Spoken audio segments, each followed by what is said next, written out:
വിശ്വസിക്കാം യേശുവിനെ ഏകരക്ഷകനെ, ഏറ്റുപറയാം യേശുവിനെ കർത്താദി കർത്താവിനെ, ആരാധിക്കാം യേശുവിനെ അധികാരമുള്ളവരെ, വണങ്ങിടാം ദൈവ കുഞ്ഞാടിനെ ആരിലും ഉന്നതരെ. കരങ്ങൾ ഉയർത്തി അടിച്ചോണ്ട് പാടാം. ആരാധിക്കാം യേശു ക്രിസ്തുവിനെ അധികാരമുള്ളവരെ, വണങ്ങിടാം ദൈവ കുഞ്ഞാടിനെ ആരിലും ഉന്നതരെ.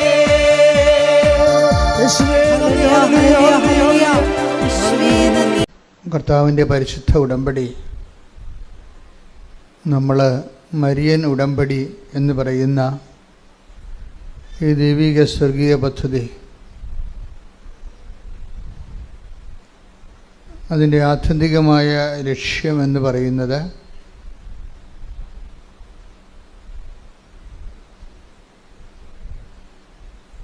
മറിയത്തിൻ്റെ ദൈവാനുഭവങ്ങൾ അഥവാ മറിയത്തിൻ്റെ ക്രിസ്തു അനുഭവങ്ങൾ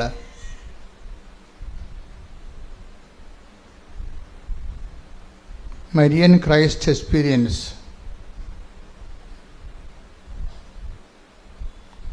അതിൻ്റെ സാധ്യതകളെ പ്രയോജനപ്പെടുത്തിക്കൊണ്ട്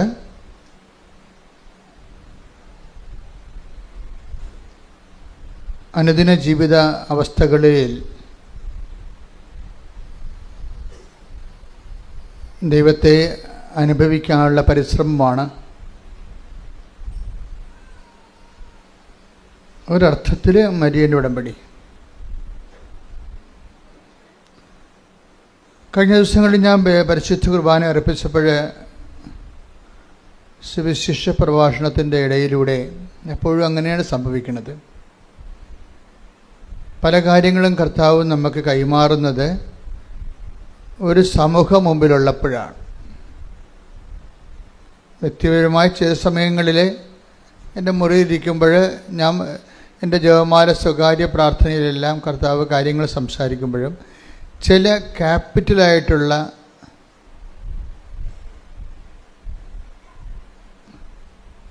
കണ്ടൻറ്റുകൾ അത് എപ്പോഴും ഒരു ജനത്തിൻ്റെ മുമ്പിൽ നിൽക്കുന്ന സമയത്താണ് കർത്താവ് സംസാരിക്കുന്നത്. അപ്പോഴെനിക്ക് മനസ്സിലായിട്ടുണ്ട് കർത്താവ് എന്നിലൂടെ ജനങ്ങളെ അഭിസംബോധന ചെയ്യുന്നുവെന്ന്. നമ്മുടെ മരിയൻ ധ്യാനം കൂടുന്ന പല ആൾക്കാർക്കും ഈ ധ്യാനം ഒരു ദൈവാനുഭവമായി മാറുന്നതും പലരും അത് ലൈവായിട്ട് കൂടാനാണ് ആഗ്രഹിക്കുന്നത്. ചിലർ ബുധനാഴ്ചയും വെള്ളിയാഴ്ചയൊക്കെ കൂടും, അങ്ങനെയല്ല. ചിലർ കച്ചകെട്ടി അതിന് ആ സമയം ഫ്രഷായിട്ട് തന്നെ ഓൺലൈനിൽ തന്നെ കൂടും. ബാക്കി അവർ ഇന്നലെ ഒരു സാക്ഷ്യം ഉണ്ടായിരുന്നു. ഞാൻ അവിടെ പ്രാർത്ഥന ചെയ്താണ്, കർത്താവേ ആ 11:30 മണി ചൊവ്വാഴ്ച 11:30 മണി മുതൽ 1 മണി വരെ ആരും ഞങ്ങളുടെ വീട്ടിൽ വരല്ലേ എന്ന് ഇന്നലെ പറഞ്ഞ സാക്ഷ്യമാണ്. ആ ചൊവ്വാഴ്ച 11, ദാറ്റ് മീൻസ് അവർ ഏതാണ്ട് പരിശുദ്ധ കുർബാനയിലേക്ക് പങ്കെടുക്കുന്ന പോലെ മൊബൈൽ ടി വിയായിട്ട് കണക്ട് ചെയ്തിട്ട് ഇതിലേക്ക് അങ്ങ് കർത്താവ് ഇന്ന് എന്താണ് എന്നോട് സംസാരിക്കുന്നത് എന്ന് ദൈവത്തെ കേൾക്കാൻ വേണ്ടിയാണ് ഉടമ്പടി ധ്യാനം കൂടുന്നത്. ദൈവത്തെ കേൾക്കാൻ വേണ്ടിയാണ് ഉടമ്പടി ധ്യാനം കൂടുന്നതെങ്കിൽ കർത്താവ് അതിനെക്കുറിച്ച് നമ്മളോട് സംസാരിച്ചിട്ടുണ്ട്. ഈ ഓരോരുത്തരുടെ ക്രൈസ്റ്റ് എക്സ്പീരിയൻസ്, ക്രൈസ്റ്റിനെ നമ്മൾ എങ്ങനെ കാണുന്നു എന്നതിനെ ആശ്രയിച്ചിരിക്കും. അതാണ് ഈശോ പറഞ്ഞത്, പ്രവാചകനായി സ്വീകരിക്കുന്നവന് അതിൻ്റെ ആനുപാതികമായിട്ടായിരിക്കും അനുഗ്രഹങ്ങൾ വരുന്നത്, അറിവ് വരുന്നത്. നീതിമാനെ take the bed of God. സ്തുതിക്കട്ടെ. Hallelujah hallelujah hallelujah hallelujah. യേശുവേ നന്ദി. ഹല്ലേലൂയ ഹല്ലേലൂയ ഹല്ലേലൂയ. മത്തായി 10:41. മത്തായിയുടെ സുവിശേഷം 10:41 വാക്യം. പ്രവാചകനെ പ്രവാചകനായി സ്വീകരിക്കുന്നവന് ഇത് പറഞ്ഞ് പ്രവാചകനെ പ്രവാചകനായി സ്വീകരിക്കുന്നവന് പ്രവാചകന്റെ പ്രതിഫലവും നീതിമാനെ നീതിമാനായി സ്വീകരിക്കുന്നവന് നീതിമാന്റെ പ്രതിഫലവും ലഭിക്കുന്നു. അപ്പൊ നമ്മൾ എങ്ങനെ സ്വീകരിക്കുന്നു അതിന് ആനുപാതികമായിട്ടാണ് നമ്മുടെ അനുഭവങ്ങൾ വരുന്നത്. അപ്പോൾ സ്വീകരിക്കണമെങ്കിൽ നമുക്ക് എന്ത് വേണം? അറിവ് വേണം, അല്ലേ? നമുക്ക് ഒരു കോൺസെപ്റ്റ് ഉണ്ട്, അത് നമ്മുടെ അറിവിന് ആനുപാതികമോ പരിമിതമോ ആണ്. എന്ന് വെച്ച് കഴിഞ്ഞാൽ നമ്മൾക്ക് ക്രിസ്തുവിനെക്കുറിച്ച് എന്ത് അറിവുണ്ട് അതിന് ആനുപാതികമായിട്ടുള്ള അനുഭവങ്ങളാണ് ഉള്ളത്. ഇപ്പം നമ്മുടെ മുമ്പിലുള്ള ചാലഞ്ച് എന്താ? ക്രിസ്തുവിനെക്കുറിച്ചുള്ള അറിവ് വർദ്ധിപ്പിക്കുക, വികസിപ്പിക്കുക. അതെ, മനസ്സിലായില്ലേ? It's very simple. എന്നുവെച്ചാൽ നമ്മുടെ ക്രിസ്തുവിനെക്കുറിച്ച് നമുക്ക് എന്തറിവുണ്ട് അതിന് ആനുപാതികമായിട്ടായിരിക്കും നമുക്കുണ്ടാകുന്ന ദൈവ അനുഭവം. അപ്പോൾ നമ്മുടെ മുമ്പിലുള്ള റിസ്ക് എന്താ? ക്രിസ്തുവിൻ്റെ അതിനെക്കുറിച്ചുള്ള അറിവിൻ്റെ ചക്രവാളങ്ങളെ ഓരോ ദിവസവും വികസിപ്പിച്ചെടുക്കുക. അതാണ്. അതിനാണ് നമ്മൾ ഉടമ്പടി ധ്യാനം കൂടുന്നത്. എന്താ കാര്യം? നമ്മൾ ഉടമ്പടിയാണ് ദൈവാനുഭവത്തിൻ്റെ തോതായിട്ട് എടുത്തിരിക്കുന്നത്. ഇപ്പം പരിശുദ്ധ കുർബാന ദൈവാനുഭവത്തിൻ്റെ തോതായിട്ട് എടുക്കാൻ വേണ്ടി നോൺ ക്രിസ്ത്യൻസിന് പറ്റുമോ? പറ്റത്തില്ല. അതാണ് പ്രശ്നം. അതുകൊണ്ട് തന്നെ ക്രിസ്തു എല്ലാവർക്കും വേണ്ടിയുള്ളതാണ്. ക്രിസ്തു എല്ലാവർക്കും വേണ്ടിയുള്ളതാണ്. അപ്പോൾ ക്രിസ്തുവിനെക്കുറിച്ചുള്ള ബേസിക് നോളജ് എന്താണ്? ക്രൈസിസ് ഫോർ ഓൾ, എല്ലാ മനുഷ്യർക്കും വേണ്ടിയുള്ള രക്ഷയുടെ ഹല്ലേലൂയ. ലൂക്ക 2:30-31. ലൂക്ക 2:30-31. എന്തെന്നാൽ സകല ജനതകൾക്കും വേണ്ടി അങ്ങ് ഒരുക്കിയിരിക്കുന്ന രക്ഷ എന്റെ കണ്ണുകൾ കണ്ടു കഴിഞ്ഞു. ഇപ്പൊ ക്രിസ്തു ആർക്ക് വേണ്ടി ഒരുക്കിയിരിക്കുന്നതാണ്?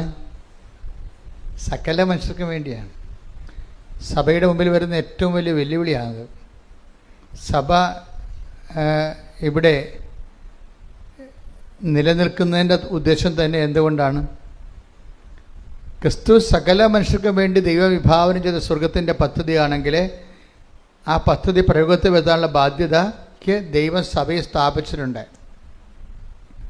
അപ്പോൾ സഭയുടെ മുമ്പിലുള്ള ഏറ്റവും വലിയ, അതുകൊണ്ടാണ് സഭ മിഷണറി ആകുന്നില്ലെങ്കിൽ അതിൻ്റെ 50% വർക്ക് മരവിച്ചിരിക്കുകയാണ്. ക്രിസ്തുവിനെ അറിയിക്കുക എന്ന് വെച്ച് കഴിഞ്ഞാൽ ക്രിസ്തുവിനെ രക്ഷകനായി അറിയിക്കണം. അതാണ് വിഷയം. കഴിഞ്ഞ ദിവസങ്ങളിൽ ഞാൻ കഴിഞ്ഞ ദിവസത്ത് പറഞ്ഞോ എന്നറിയത്തില്ല, ഒരു SJ ഫാദർ ഇവിടെ വന്നിട്ടുണ്ടായിരുന്നു. അപ്പോൾ അദ്ദേഹം ഗുജറാത്തിൽ സ്കൂളിൽ പഠിപ്പിക്കുന്ന ആളാണ്. അപ്പോൾ അദ്ദേഹത്തിൻ്റെ ഞങ്ങൾ ബ്രേക്ക്ഫാസ്റ്റ് കഴിച്ചുകൊണ്ടിരിക്കുന്ന സമയത്ത് ചോദിച്ച്, അച്ഛന് എന്നാ അവിടുത്തെ യഥാർത്ഥ പരിപാടി എന്ന് ചോദിച്ചു. പ്രശ്നം എന്താ ചോദിച്ചു. പറഞ്ഞു, ഞാൻ സ്കൂളിൽ പഠിപ്പിക്കുകയാണ്. ഞാൻ പറഞ്ഞ്, എന്താണ് പഠിപ്പിക്കണത്? അങ്ങനെ ചുറ്റിക്കാരാണ് ഞാൻ ചോദിച്ചത്, ഞാൻ എന്താ പഠിപ്പിക്കണത്? കാര്യം മാത്സാണ് പഠിപ്പിക്കണമെന്നുണ്ടെങ്കിൽ പിന്നെ അത് കെട്ടിയെടുത്ത് അച്ഛനാകേണ്ട കാര്യമില്ലല്ലേ. സോഷ്യൽ സയൻസാണ് പഠിപ്പിക്കുന്നുണ്ടെങ്കിൽ കെട്ടിയെടുത്ത് അച്ഛനാകേണ്ട കാര്യമില്ലല്ലോ. അല്ലെങ്കിൽ വീട്ടിൽ പോയിരുന്നാൽ പോലെ കല്യാണം കഴിച്ച് മര്യാദക്ക് അതിനേക്കാൾ നല്ലവണ്ണം പഠിപ്പിക്കുന്ന ആൾക്കാരുണ്ടല്ലോ നാട്ടിലില്ലേ. അച്ഛന്മാരെക്കാൾ നല്ലവണ്ണം സോഷ്യൽ സയൻസും മാത്സും പഠിപ്പിക്കുന്ന അധ്യാപകർ ഞാൻ കണ്ടിട്ടുണ്ടല്ലോ. അപ്പോൾ ഞാൻ അതാണ് ഞാൻ ചോദിച്ചത്, എന്താ പഠിപ്പിക്കണത്? അപ്പോൾ പുള്ളിക്കാരൻ പാവപ്പെട്ടവന് വെറുതെ പറഞ്ഞത്, ഞാൻ നല്ല ഹിന്ദുസിനെ ഞാൻ നല്ല ഹിന്ദുസാക്കും, മുസ്ലിംസിനെ ഞാൻ നല്ല മുസ്ലിംസാക്കും, ക്രിസ്ത്യൻസിനെ ഞാൻ നല്ല ക്രിസ്ത്യൻസാക്കും. ഓക്കെ. അപ്പോൾ ഞാൻ പറഞ്ഞ്, ഇതാണോ ദൈവവചനം വെളിപ്പെടുത്തുന്ന സുവിശേഷ വേല? അതാണ് വിഷയം. എന്താ കാര്യം?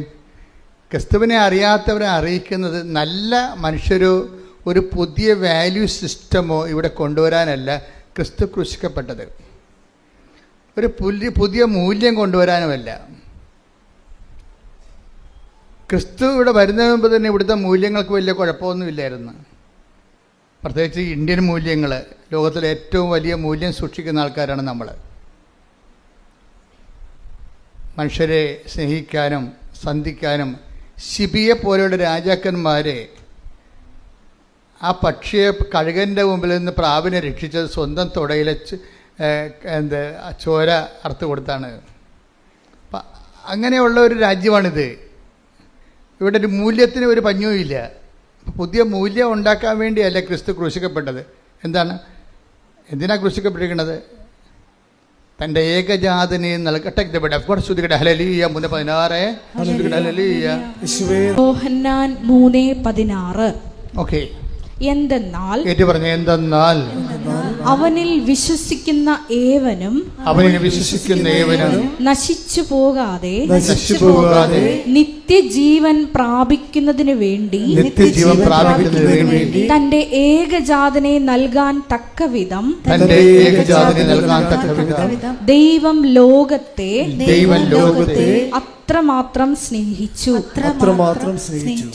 എല്ലാ ബൈബിളും മൊത്തം A to Z, ഉൽപ്പത്തി മുതൽ വെളിപാട് വരെ കാച്ചി കുറുക്കി കംപ്രൈസ് ചെയ്ത് ഈ ഒരൊറ്റ വാക്കിൽ വെച്ചിരിക്കുകയാണ്.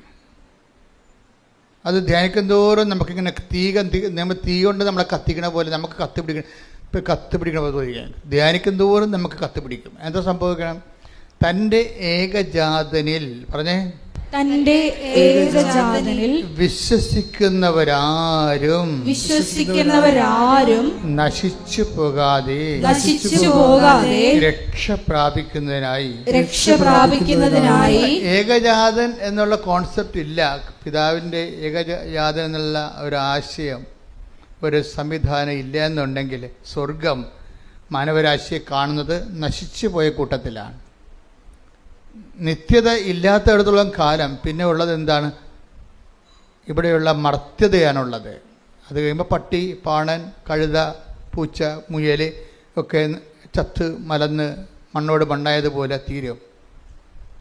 ഇത് തീരാണ്ടിരിക്കാൻ വേണ്ടിയുള്ള ദൈവത്തിൻ്റെ സംവിധാനമാണ്. എന്താണ്? തൻ്റെ ഏകജാതനെ വിശ്വസിക്കുന്നവരാരും നശിച്ചു പോകാതെ പിന്നെന്ത് ചെയ്യണം?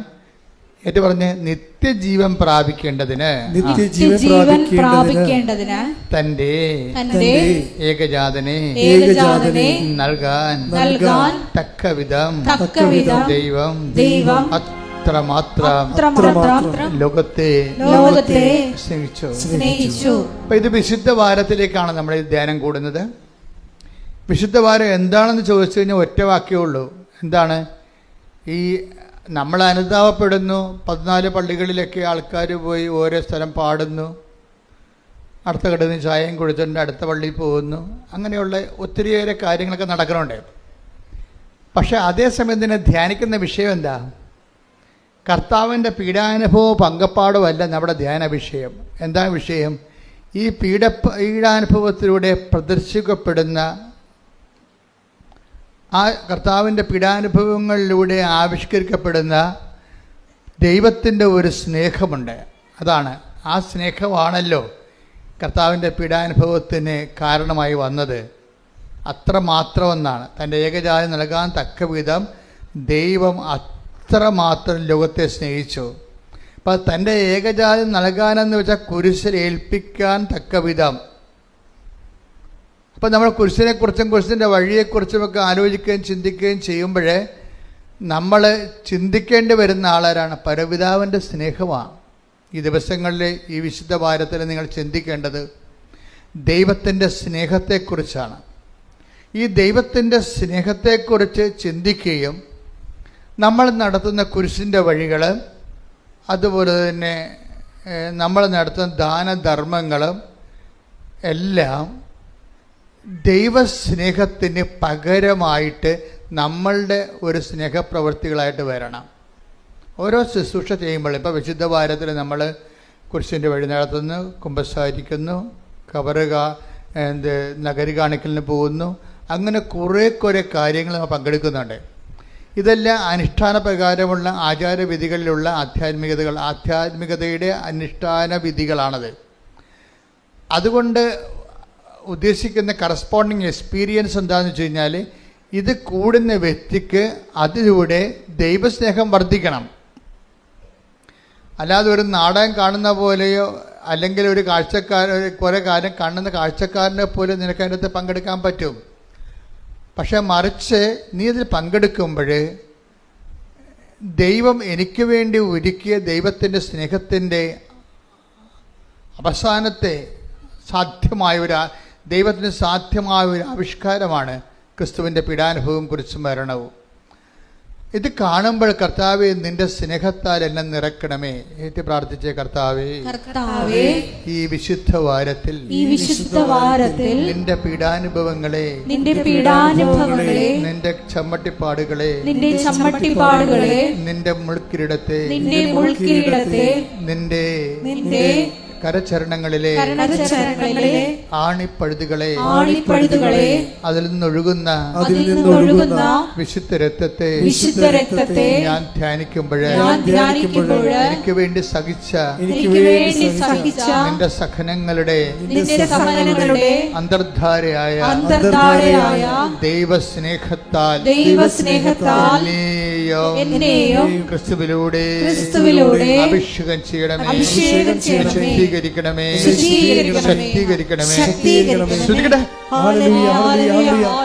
നമ്മൾ ഉടമ്പടിയിൽ ആഘോഷിക്കുന്നത് മറിയത്തിൻ്റെ ക്രൈസ്തവാനുഭവമാണ്.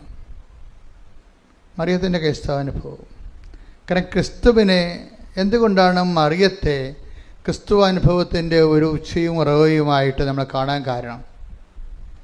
മറിയത്തിൽ നിന്നാണ് ക്രിസ്തുവാനുഭവം നമുക്ക് സാധാരണ മനുഷ്യന്, ഞാൻ അക്കാഡമിക് ആയിട്ടുള്ള ലെവലിലോ അല്ലെങ്കിൽ ഒരു മിസ്റ്റിക് ലെവലിലോ അല്ല അത് വേറെ ഒരു ന്യൂനപക്ഷമാണ് സഭയിലുള്ളത്. Common people 99%. അവരെ സംബന്ധിച്ചിടത്തോളം മറിയമാണ് ക്രിസ്തുവിൻ്റെ ഏറ്റവും നമുക്ക് ലഭ്യമായ സാധ്യതയുടെ സാക്ഷാത്കാരം. ക്രിസ്തുവിൻ്റെ സാധ്യതകളെ ഏറ്റവും അടുത്തറിഞ്ഞത് ആരാണ്? മറിയമാണ്. ക്രിസ്തുവിൻ്റെ നമ്മൾ ഉടമ്പടിയിലൂടെ ചിന്തിക്കുന്നത് എന്താണ്? മറിയം അനുഭവിച്ച ക്രിസ്തുവിൻ്റെ സാധ്യതകളെ നമ്മുടെ അനുദിന സങ്കടങ്ങളിലേക്ക് ആപ്ലിക്കേറ്റ് ചെയ്തുകൊണ്ട് ക്രിസ്തുവിനെ അനുഭവിക്കാനുള്ള സാധ്യതയാണ് നമ്മൾ ഉടമ്പടിയിലൂടെ അന്വേഷിക്കുന്നത്. ശ്രുതികട ഹല്ലേലൂയ. മറിയം വചനത്തിൻ്റെ ഒരു ഉപാസകയാണ്. ഞാൻ അങ്ങനെ പറയാൻ കാരണം വെച്ച് കഴിഞ്ഞാൽ, നമ്മൾ ഉടമ്പടി പുരോഗമിക്കാനും ഉടമ്പടി വളരാനും നല്ലത് മറിയത്തിനെ മാതൃകയാക്കുന്നതാണ്. ഞാൻ പലപ്പോഴും ടോക്കിൽ ഈ ദിവസങ്ങളിൽ മാതാവിൻ്റെ ആധ്യാത്മികത പലപ്പോഴും ഉടമ്പടി കയറി വരുന്നില്ല. അപ്പോൾ ഞാനത് ദിവസങ്ങളിൽ അമ്മയോട് അതിനെക്കുറിച്ച് പറഞ്ഞു. കാര്യം പണ്ട് ഉടമ്പടി ധ്യാനം എന്ന് പറയുമ്പോൾ അതൊരു മരിയൻ ധ്യാനമായിരുന്നു ശരിക്കും.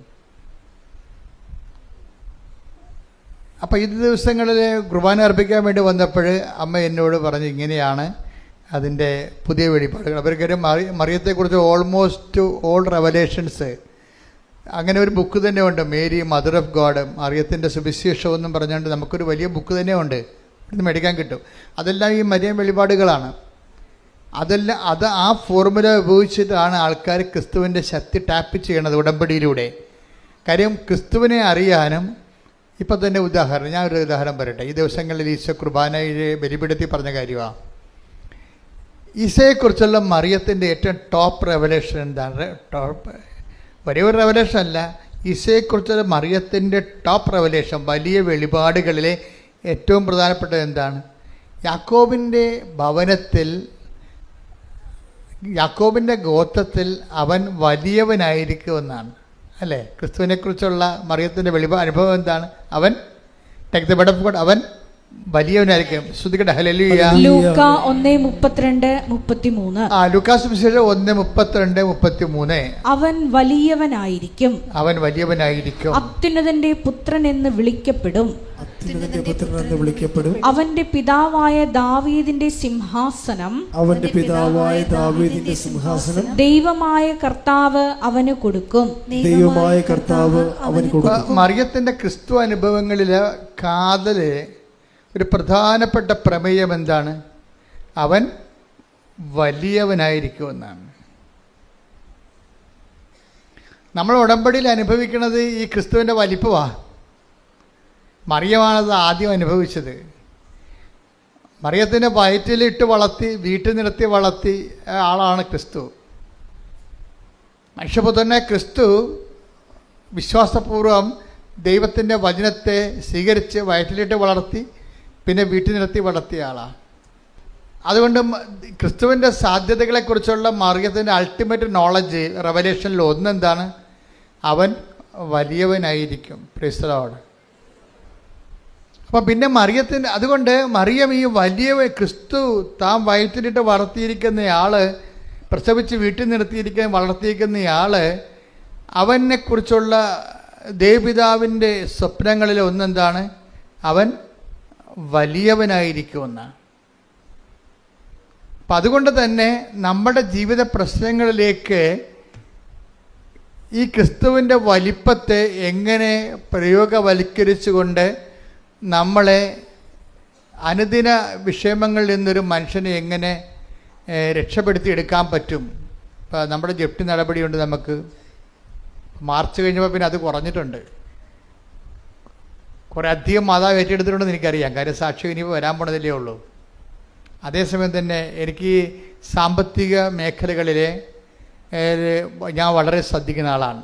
കാര്യം പ്രത്യേകിച്ച് ഈ സാമ്പത്തികമായിട്ട് മനുഷ്യനിങ്ങനെ സങ്കടപ്പെട്ട് വരുമ്പോഴേ അവന് അതിൻ്റെ കൂടെ വേറെ ഒത്തിരിയേറെ സങ്കടങ്ങൾ ഒരുമിച്ച് അനുഭവിക്കുന്നുണ്ട്. അപ്പം അതുകൊണ്ട് എനിക്ക് ഭയങ്കര നിർബന്ധമാണ് അങ്ങനെ. അതുകൊണ്ടാണ് ഞാൻ പറഞ്ഞത് നിങ്ങളുടെ ജപ്തി പേപ്പർ കൊണ്ടുവരാൻ പറഞ്ഞതിൻ്റെ കാര്യം അതാണ്. അങ്ങനെ ലോകത്ത് ഒരിടത്തും ആവശ്യപ്പെടത്തില്ല. എന്നോട് അമ്മ പറഞ്ഞിട്ടാണ് ഞാൻ എന്നോട് ചോദിക്കുന്നത്, നിങ്ങളെ കൃപാസനത്തിൽ വരാൻ വരുന്നുണ്ടെങ്കിൽ നിങ്ങളുടെ ജപ്തി നിങ്ങൾ ചെയ്യുമെന്ന് പറഞ്ഞില്ലേ? അത് മനുഷ്യന്മാർ സാമ്പത്തിക സ്ഥാപനങ്ങളല്ലേ അത് പറഞ്ഞിരിക്കണത്, അല്ലേ? അപ്പം ഇത് ഏറ്റവും വലിയ ജപ്തി മനുഷ്യരാശിയെ ജപ്തി ചെയ്തിരിക്കുന്ന സാത്താനാണ്. അവൻ്റെ ജപ്തിയിൽ നിന്ന് നമ്മളെ ഒഴിവാക്കിയത് അവൻ്റെ വിശുദ്ധമായ രക്തമാണ്. അവൻ്റെ മുമ്പിലാണ് നമ്മൾ ഈ ചീള് കാര്യം കൊണ്ടുവരുന്നത്. അതുകൊണ്ട് ആ പേപ്പർ മാതാവിനെ കാണിക്കാമെന്ന് പറയും. അതാണ് വിഷയം, എൻ്റെ വിഷയം. ആ പേപ്പർ കൊണ്ടുവരാൻ പറഞ്ഞതിൻ്റെ കാര്യം. ഇപ്പം ഞാൻ വളരെ സീരിയസാണ്. നിങ്ങൾ എന്നെ കാണാൻ വരുമ്പോൾ എനിക്ക് നിങ്ങൾ അനുഭവിക്കുന്ന പ്രശ്നങ്ങളുടെ പേപ്പറുകൾ വേണമെന്ന് പറഞ്ഞാൽ എന്താണ്? അത് മാതാവിൻ്റെ മുമ്പിൽ വെച്ചിട്ട് പ്രത്യേക ഒരു പ്രാർത്ഥനയുണ്ട്. അത് ചെല്ലും. എന്നിട്ട് നിങ്ങളുടെ വിഷയം അങ്ങോട്ട് ഏൽപ്പിക്കും. അത് നിങ്ങൾ ഓർക്കും ഇതൊക്കെ ഒരു ആൾക്കാർ ഇങ്ങനെ ആകർഷിക്കാൻ വേണ്ടി ചെയ്യണം. അല്ല, ആൾക്കാരെ ആകർഷിക്കാൻ വേണ്ടി ഞാൻ ചെയ്ത കാര്യമല്ല, മറിയം ചെയ്ത കാര്യങ്ങളാണ് ഇതൊക്കെ. എന്താണ് മറിയം ചെയ്തത്? എന്താണ്? ക്രിസ്തുവിനെ കുറിച്ച് മറിയത്തിന് അറിയാം വലിയവനാണെന്ന്. എലിസബത്ത്, പരിശുദ്ധാത്മാവ് എലിസബത്തിനെ കാണാൻ വേണ്ടി അമ്മ തിടുക്കത്തിൽ ചെല്ലുമല്ല. അത് തിടുക്കത്തിൽ വായിച്ചത് ലൂക്ക 1:39. ലൂക്ക 1:39. ആ ദിവസങ്ങളിൽ മറിയം യൂദയായിലെ മലമ്പ്രദേശത്തുള്ള ഒരു പട്ടണത്തിലേക്ക് തിടുക്കത്തിൽ യാത്ര പുറപ്പെട്ടു. അപ്പൊ മറിയത്തിന്റെ ഒരു മൗലികമായ ഒരു ആക്ഷൻ മോഡാണിത്. എന്താണ്? ആള് തിടുക്കമായിരിക്കും. അതുകൊണ്ടാണ് ഈ ഉടമ്പടി ഉടനടി പരിഹാരം എന്നൊക്കെ ഞാൻ ആദ്യ കാര്യങ്ങളിൽ പറഞ്ഞുകൊണ്ടിരുന്നത്. ഈ തിടുക്കം എനിക്കറിയാം, തിടുക്കത്തെക്കുറിച്ച്. സത്യസന്ധമായിട്ട് ഒരു വ്യക്തി ഉടമ്പടി ചെയ്തെങ്കിൽ അമ്മ ആ വിഷയത്തിൽ തിടുക്കം കാണിക്കുമെന്നറിയാം. അതുകൊണ്ട് ഉടമ്പടി ഉടനടിയല്ല, പിന്നെ എങ്ങനെ പരിഹാരമുണ്ട്? അതാണ് വിഷയം. അമ്മ ആ തിടുക്കം കാണിക്കുമെന്നറിയാം. അമ്മയ്ക്ക് അല്ലെങ്കിലും തിടുക്കമാണ്. എന്താ കാര്യം വെച്ച് കഴിഞ്ഞാൽ, ഇപ്പം കാനായിലെ കല്യാണ വീട്ടിൽ വരുമ്പോഴോ ഇപ്പം ഈ യേശു വലിയവനായിരിക്കും എന്നുള്ളത് അമ്മയ്ക്കറിയാം. പക്ഷേ ഈ വലിപ്പം അമ്മയെ സംബന്ധിച്ചിടത്തോളം മനുഷ്യൻ അനുദിനം അനുഭവിക്കുന്ന പ്രതിസന്ധിക്ക് പരിഹാരമാകാൻ ഇത് ആപ്ലിക്കേറ്റ് ചെയ്യാൻ പറ്റുമോ എന്നുള്ളതാണ് മറിയൻ ആലോചനകൾ. മറിയൻ എന്ന് വെച്ച് കഴിഞ്ഞാൽ നമ്മളുടെ പ്രശ്നബാധിതമായ ഒരു മനുഷ്യൻ്റെ ഒപ്പം നടന്നും ഒപ്പം നിന്നും ചിന്തിക്കുന്ന ആളാണ് മറിയം.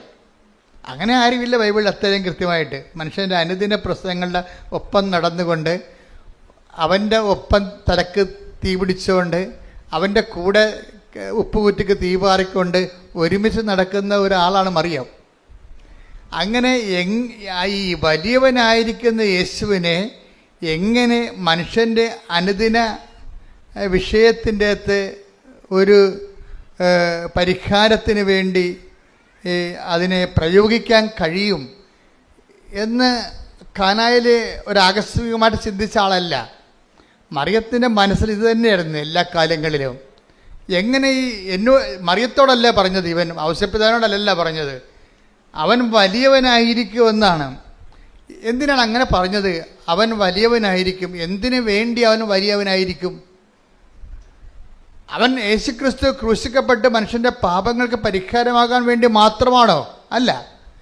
മറിയത്തെ സംബന്ധിച്ചിടത്തോളം മനുഷ്യൻ്റെ അനുദിന ജീവിതത്തിൻ്റെ പരിഹാരത്തിനും അവൻ വലിയവനായിരിക്കുമെന്നാണ് പരിശുദ്ധാത്മാവ് മറിയത്തോട് പറഞ്ഞിരിക്കുന്നത്. കൈയടിച്ച് ക്രിസ്തുവിന്റെ ഹല്ലേലൂയ.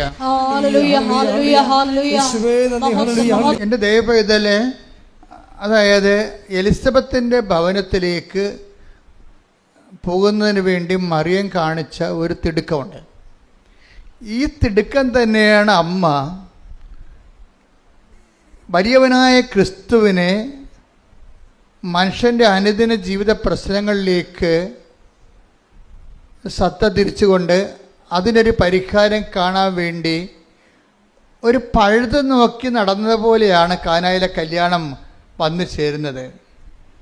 കാനായിലെ കല്യാണം വാസ്തവത്തിൽ അത് ശരിക്കും പറഞ്ഞാൽ ഞാൻ ഇപ്പോഴും വിശ്വസിക്കുന്നത് ഒരു സർക്കസ് സെൻസ് മാതാവ് ഇതേ ചിന്തയോടുകൂടി നടന്ന് ക്രിസ്തു വലിയവനാണെന്ന് അമ്മയ്ക്കറിയാം.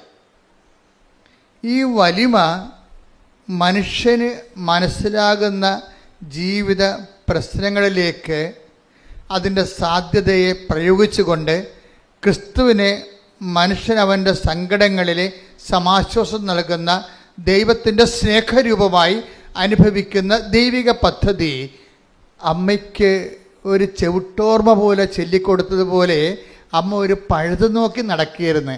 എപ്പോഴാണ് ഈ വലിയവനായ യേശുവിനെ മനുഷ്യൻ്റെ ജീവിതത്തിലെ പ്രശ്നങ്ങൾക്ക് പരിഹാരം ആക്കുക. അങ്ങനെ നടക്കുന്ന കാലത്താണ് കാനായിലെ കല്യാണം ഒരു പെട്ടെന്നിങ്ങനെ ഈ പാല് കടയുമ്പോൾ വെണ്ണ വന്ന പോലെ പൊന്തി വന്നത്, അവസരം പൊന്തി വന്നതാണ്. ആ അവസരം ശരിക്കും പറഞ്ഞ അമ്മയ്ക്ക് വേറെ ആ വിഷയം കൈകാര്യം ചെയ്യുകയാണെങ്കിൽ തീർച്ചയായിട്ടും ഞാൻ ഇടയ്ക്ക് പറയാറുള്ളതാണ്, അത് വലിയൊരു വിഷയമല്ല, ഒരു ചെറിയൊരു പഴുതാണ്. അവിടെ വീഞ്ഞ് തീർന്നു പോയി, വേണമെങ്കിൽ അടുത്ത വീട്ടിൽ പോയി വായ്പ വാങ്ങിക്കാമെന്ന് പറയുമ്പോൾ ആ പ്രശ്നം തീരും. അടുത്ത വീട്ടിൽ പോയി വായ്പ വാങ്ങിക്കുക, അല്ലെങ്കിൽ 3-4 വീട്ടിൽ പോയി പെട്ടെന്ന് അവിടെ ഉള്ള വീഞ്ഞ്, അവിടെയൊക്കെ വീഞ്ഞുള്ള സ്ഥലമാണ്, ഞാനും പോയതാ. അവിടുന്ന് കുറേ വീഞ്ഞ് അവിടുന്ന് പോയപ്പോൾ കൊണ്ടുവരികയും ചെയ്തു ഇവിടെ. കാര്യം അതല്ല, അതോട് അവരുടെ ബിസിനസ്സാണത്. അപ്പം അതുകൊണ്ട് തന്നെ അവിടെ പഞ്ഞമൊന്നുമില്ല ഈ സംഭവം, അടുത്ത വീട്ടിൽ പോയ സംഭവം കിട്ടും. അങ്ങനെ ഒരു ഉപദേശം കൊടുക്കുന്നതിനുള്ള സാധ്യതയുണ്ട് അവിടെ. അല്ലെങ്കിൽ വിലക്ക് വാങ്ങാമല്ലോ. അപ്പോൾ ഈ 2 സംഭവം ചെയ്യാതെയാണ് അമ്മ ഈ വിഷയം യേശുവിൻ്റെ വലിയവനായ യേശുവിൻ്റെ വലിപ്പം മനുഷ്യൻ്റെ ജീവിത പ്രശ്നങ്ങൾ പരിഹാരമാകാനുള്ള സാധ്യത അമ്മ കണ്ടുപിടിച്ച ഒരു പോംവഴിയാണ്. നമ്മൾ അമ്മയെ വിളിക്കണത് എന്താണ്? ദിവ്യ രഹസ്യങ്ങളുടെ എന്താ വിളിക്കണേ?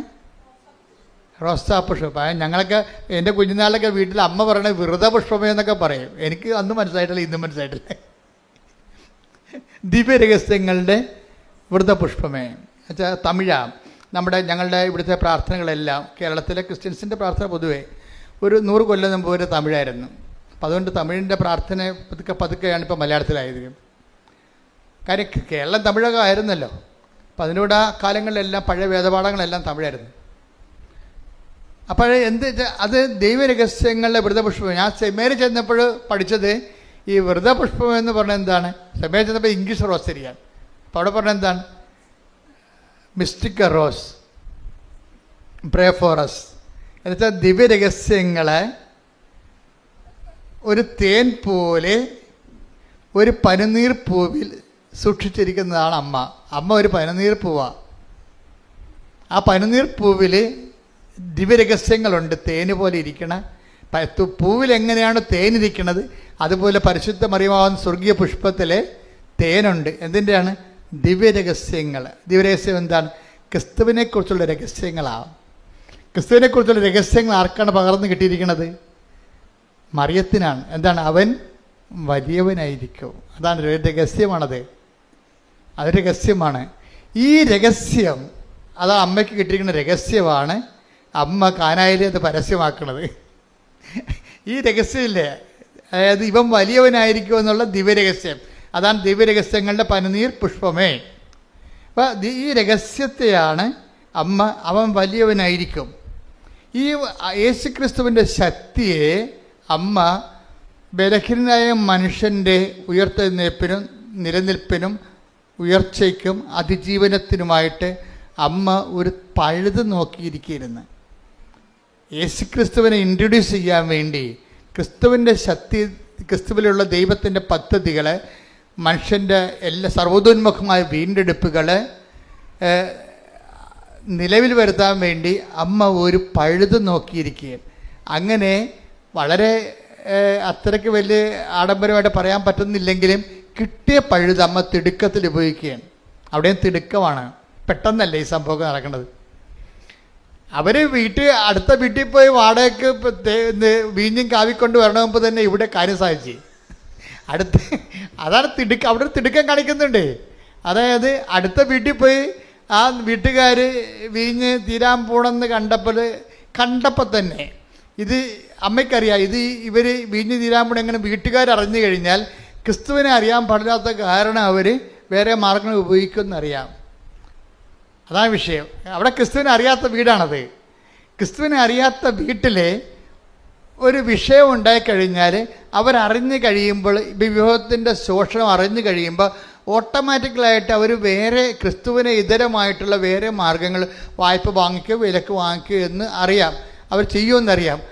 അതിന് മുമ്പ് തന്നെ ഒരു തിടുക്കം കാണിക്കും. ഇവിടെ എലിസബത്തിൻ്റെ വീട്ടിലേക്ക് പോയി അതേ തിടുക്കം തന്നെ. ദൈവത്തിലെ ഓർക്കുക, നിൻ്റെ വിഷയത്തിനും നീ ഒരു ബൗദ്ധികമായ പരിഹാരം നീ കണ്ടെത്താൻ ഉള്ള സാവകാശത്തെ മുമ്പേ മറിയം കാണിക്കുക തിടുക്കത്തിൻ്റെ പേരാണ് ഉടമ്പടി. കൈയടിച്ച് സ്തുതിക്കട്ടെ, ഹല്ലേലൂയ. അതായത് എപ്പോഴും മനസ്സിലാക്കണം, മറിയം ഇപ്പം കാനായിലൊക്കെ വലിയ വിവാഹ വിരുന്നിൽ നടന്ന സംഭവങ്ങളെ നമ്മൾ അന്വേഷിക്കുകയാണെങ്കിൽ നമുക്ക് മനസ്സിലാകുന്ന ഒരു സത്യമുണ്ട്. എന്താണ്? മറിയം നമ്മുടെ ജീവിത പ്രശ്നങ്ങൾക്കൊപ്പമാണ്. മറിയം ക്രിസ്തുവിനൊപ്പമാണ്. അതേസമയം തന്നെ ക്രിസ്തുവിൻ്റെ ആ വലിമ എന്തു ചെയ്യും? നമ്മുടെ ജീവിത പ്രശ്നങ്ങൾക്ക് പരിഹാരം കാണാനുള്ള സാധ്യത, അതിനുള്ള പഴുത് ഓരോ നിമിഷവും അന്വേഷിക്കുന്ന ആളാണ്. അതിനുള്ള തിടുക്കം കാണിക്കുന്നത് കൊണ്ടാണ് ഞാൻ നിങ്ങളോട് പറഞ്ഞത്, അമ്മ എന്താ പറഞ്ഞത്? അവൻ പറയണത് പോലെ ചെയ്യുക. ആ തിടുക്കം നിങ്ങളുടെ ഭാഗത്തു നിന്നുണ്ടാകണം. പിടികിട്ടിയ ഉടമ്പടി എപ്പോഴും കത്തണത് ഇങ്ങനെയാണ്. മറിയമ്മത്തിന് ഒരു തിടുക്കമുണ്ട്. മനുഷ്യൻ ബൗദ്ധികമായ മാനുഷികമായ മാർഗങ്ങൾ അന്വേഷിക്കുന്ന മുമ്പേ യേശുക്രിസ്തുവിനെ ആ പ്രശ്നത്തിൽ ഉൾപ്പെടുത്തിക്കൊണ്ട് ദൈവത്തിൻ്റെ മഹത്വപ്പെടുത്തുക എന്നുള്ള മറിയത്തിൻ്റെ സ്വാഭാവികമായ മാതൃകയ്ക്ക് മറിയത്തിന് ഇച്ഛാശക്തിയുണ്ട്. പക്ഷെ അത് നടപ്പിൽ വരുത്തുന്നതിന് നമ്മളുടെ ഭാഗത്തു നിന്നും അതുപോലെ തന്നെയുള്ള ഒരു തിടുക്കം ഉണ്ടാകണം. പറഞ്ഞ മനസ്സിലായില്ലേ? അതുകൊണ്ട് ഞാൻ എപ്പോഴും പറയും, നിങ്ങളുടെ പ്രശ്നത്തിനെ അടിസ്ഥാനപ്പെടുത്തിയാണ് നിങ്ങളൊരു തിടുക്കം നമുക്ക് തിടുക്കം ഉണ്ടാക്കാൻ പറ്റും. രണ്ട് തരത്തിലാണ് തിടുക്കം വരുന്നത്. ഒന്ന്, നിങ്ങളുടെ പ്രശ്നത്തെ അടിസ്ഥാനപ്പെടുത്തിക്കൊണ്ടൊരു തിടുക്കം ഉണ്ടാക്കാൻ പറ്റും. എന്താണ് കാരണം? നിങ്ങളിപ്പോൾ ഇംഗ്ലണ്ടിൽ പഠിക്കാൻ പോണ കക്ഷികളാണ്. അവിടെ ഇൻടേക്കിൻ്റെ അകത്ത് അവർക്ക് ഇപ്പോൾ സെപ്റ്റംബർ ഇൻടേക്ക് ഉണ്ട്. അതിൻ്റെ അകത്ത് കയറി പറ്റാൻ വേണ്ടി ഒരു തിടുക്കമുണ്ട്, ഇല്ലേ? ഒരു തിടുക്കം. അപ്പോൾ അതിനകത്ത് നിങ്ങളുടെ പ്രാർത്ഥനയുടെ ഉദ്ദേശം എന്താണ്? നിങ്ങൾക്ക് തിടുക്കം ഉണ്ടാക്കണത് എന്താണ്? സെപ്റ്റംബറിൽ പോകാൻ പറ്റുന്നില്ലെങ്കിൽ പിന്നെ അടുത്ത ഫെബ്രുവരിയിലേ പോകാൻ പറ്റത്തുള്ളൂ. അപ്പം അതുകൊണ്ട് ഒരു സ്വാഭാവികമായിട്ട് ഉണ്ടാക്കുന്ന തിടുക്കമാണ്. ഞാൻ എന്താ ചെയ്യണത്? എപ്പോഴും നിങ്ങളുടെ ഈ മെറ്റീരിയലായിട്ടുള്ള തിടുക്കത്തെ ഞാനൊന്ന് ടെസ്റ്റ് ചെയ്തിട്ട് നിങ്ങളിലേക്ക് ദൈവസ്നേഹം ഇൻഡക്റ്റ് ചെയ്ത് തരും. നിങ്ങളുടെ ഇതിലേക്ക് ദൈവസ്നേഹം തരും. എന്താ കാര്യം വെച്ചാൽ, മറ്റൊരു പ്രശ്നം വെച്ച് കഴിഞ്ഞാൽ ആ ഇൻടേക്ക് കഴിയുമ്പോൾ നിങ്ങളുടെ തിടുക്കം പോവും. അശംപ്രദ മനസ്സിലായില്ലേ? എൻ്റെ ടെക്നിക്കൽ കാര്യം മനസ്സിലാക്കണം. നിങ്ങളുടെ ജപ്തി നടപടി മാർച്ച് കഴിഞ്ഞപ്പോൾ ഇപ്പോൾ തിടുക്കമില്ല. ഈ മാനുഷിക തിടുക്കം, മെറ്റീരിയലായിട്ടുള്ള തിടുക്കത്തിൻ്റെ കുഴപ്പം അത് കണ്ടീഷണലാണ്. അതൊരു വിഷയമായിട്ടും ഒരു സീസണലായിട്ടുള്ള തിടുക്കമാണ്. നിങ്ങളുടെ ഇൻടേക്ക് കഴിഞ്ഞു, സെപ്റ്റംബറിൽ കിട്ടിയില്ല, അതിന് കുഴപ്പമില്ല, ഇപ്പോൾ ഫെബ്രുവരിയല്ലേ, അതിന് ശേഷം പോയി നമുക്ക് ഇംഗ്ലീഷ് പഠിക്കാമെന്ന് പറയും. അപ്പോൾ നിങ്ങളുടെ തിടുക്കം പോയി. പക്ഷേ ആ തിടുക്കമല്ല നമുക്ക് വേണ്ടത്. ഒരു വിഷയബന്ധിതയായ തിടുക്കമാണ് നിങ്ങൾക്കുള്ളത്. മറിച്ച് എനിക്കറിയാം നിങ്ങളുടെ തിടുക്കം മെറ്റീരിയലാണെന്നറിയാം. നിങ്ങൾ ആ വിഷയം ആ സമയം കഴിഞ്ഞ് കഴിഞ്ഞാൽ പിന്നെ നിങ്ങൾ തിടുക്കം കുറയും. പക്ഷേ പ്രശ്നം എന്താ വെച്ചാൽ, തിടുക്കം കൂട്ടുകയും തിടുക്കം കുറയ്ക്കുകയും ചെയ്യുന്നത് ആരോടാണ്? ദൈവത്തോടല്ലേ. അതാണൊരു കുഴപ്പം. ഇതിൽ വരുന്നൊരു അപകടം അതാണ്. നിങ്ങളിപ്പോൾ ജപ്തി മാറ്റി വെക്കാൻ വേണ്ടി നിങ്ങൾ ഒരു തിടുക്കം കാണിക്കുന്നത്, ജപ്തി മാറ്റി വെച്ച് കഴിയുമ്പോൾ പിന്നെ നിങ്ങൾക്ക് ഉടമ്പടി ആ പഴയതുപോലെയുള്ള ഫെർവൻസ് ഇല്ല. എന്താ കാര്യം? നിങ്ങളുടെ തിടുക്കമെല്ലാം ഒരു വിഷയത്തെ ബന്ധിതമായിട്ട് വെച്ചിരുന്നതാണ്. അപ്പം ഞാൻ എന്താ ചെയ്യണത്? ഞാൻ പലപ്പോഴും ചെയ്യണത് നിങ്ങളുടെ തിടുക്കം വിഷയത്തിൽ നിന്ന് മാറ്റിയിട്ട് വ്യക്തിയിലേക്ക് ഞാൻ ലിങ്ക് ചെയ്യിക്കും. വ്യക്തി എന്ന് പറയാൻ ആരാണ്? ഒന്ന് ക്രിസ്തുവിലേക്ക് ഞാൻ ലിങ്ക് ചെയ്യിക്കും. എന്നിട്ട് നിങ്ങളിൽ ക്രിസ്തുവിനെക്കുറിച്ചുള്ള സ്നേഹവും ക്രിസ്തുവിൻ്റെ ഇടപെടലിനെക്കുറിച്ച് ഞാൻ നിങ്ങളോട് കൂടുതൽ പറയും. എന്നിട്ട് ഞാൻ പറയും, നിങ്ങൾ പൊതിച്ചോറ് കൊടുക്കുമ്പോഴും പത്രം കൊടുക്കുമ്പോഴും ക്രിസ്തുവിനെക്കുറിച്ചുള്ള സ്നേഹത്താൽ കൊടുക്കാൻ പറയും. അല്ലാതെ നിങ്ങളെ ഇൻറ്റൻഷൻ വെച്ചിട്ട് ഇവിടെ എഴുതി വെച്ചിരിക്കുന്ന വിഷയത്തെ അല്ല നിങ്ങൾ അടിസ്ഥാനപ്പെടുത്തേണ്ടത്. നിങ്ങൾ ചെയ്യേണ്ട ഓരോ കാര്യവും, പത്രം കൊടുത്താലും വെയിൽ കൊണ്ടാലും അതിനുവേണ്ടി മഴ കൊണ്ടാലും നിങ്ങൾ എന്ത് ചെയ്യണം? അത് ക്രിസ്തുവിൻ്റെ സ്നേഹത്തെ കാഴ്ചവെക്കാൻ പറയും. എന്തിനറിയാവോ? എനിക്ക് നിങ്ങളുടെ തിടുക്കത്തെ ക്രിസ്തുവിൻ്റെ വ്യക്തിത്വത്തോട് ബന്ധപ്പെടുത്തി നിർത്തിക്കഴിഞ്ഞാലുള്ള ഗുണമെന്ന് പറയണത് അതങ്ങനെ ശാശ്വതമായിട്ട് നിൽക്കും. മറ്റത് വിഷയബന്ധിയാണ്, സീസണബിളാണ്. നിൻ്റെ ജപ്തി നടപടി മാറുമ്പോഴും പരീക്ഷ കഴിയുമ്പോഴും നിങ്ങളുടെ തിടുക്കം കുറയും. അപ്പോൾ അങ്ങനെ ഒരു റിലേഷൻസ് നമുക്ക് ദൈവമായിട്ട് മെയിൻറ്റെയിൻ ചെയ്യാൻ പറ്റത്തില്ല. പറ്റുമായിരിക്കും, പക്ഷേ പരിമിതികളുണ്ട്. അതിന് ദൈവത്തിനറിയാൻ പറ്റും. ഓർഡർ തമ്മാവ അറിയാം. ഇത് വെറുതെ വിഷയത്തിന് വേണ്ടി വന്നിരിക്കുകയാണ്, വയറ്റിപ്പഴപ്പ് പരിപാടിയാണ്, എനിക്ക് അതിൻ്റെ അകത്ത് റോളില്ലെന്ന് ദൈവത്തെ മനസ്സിലായാൽ പിന്നെ ഇത് ആവശ്യമില്ലാതെ ഇങ്ങനെ ലാഗാകും. ഇപ്പോൾ ഉടമ്പടിയെ നിങ്ങൾ ആവശ്യമില്ലാതെ ലാഗാക്കരുത്.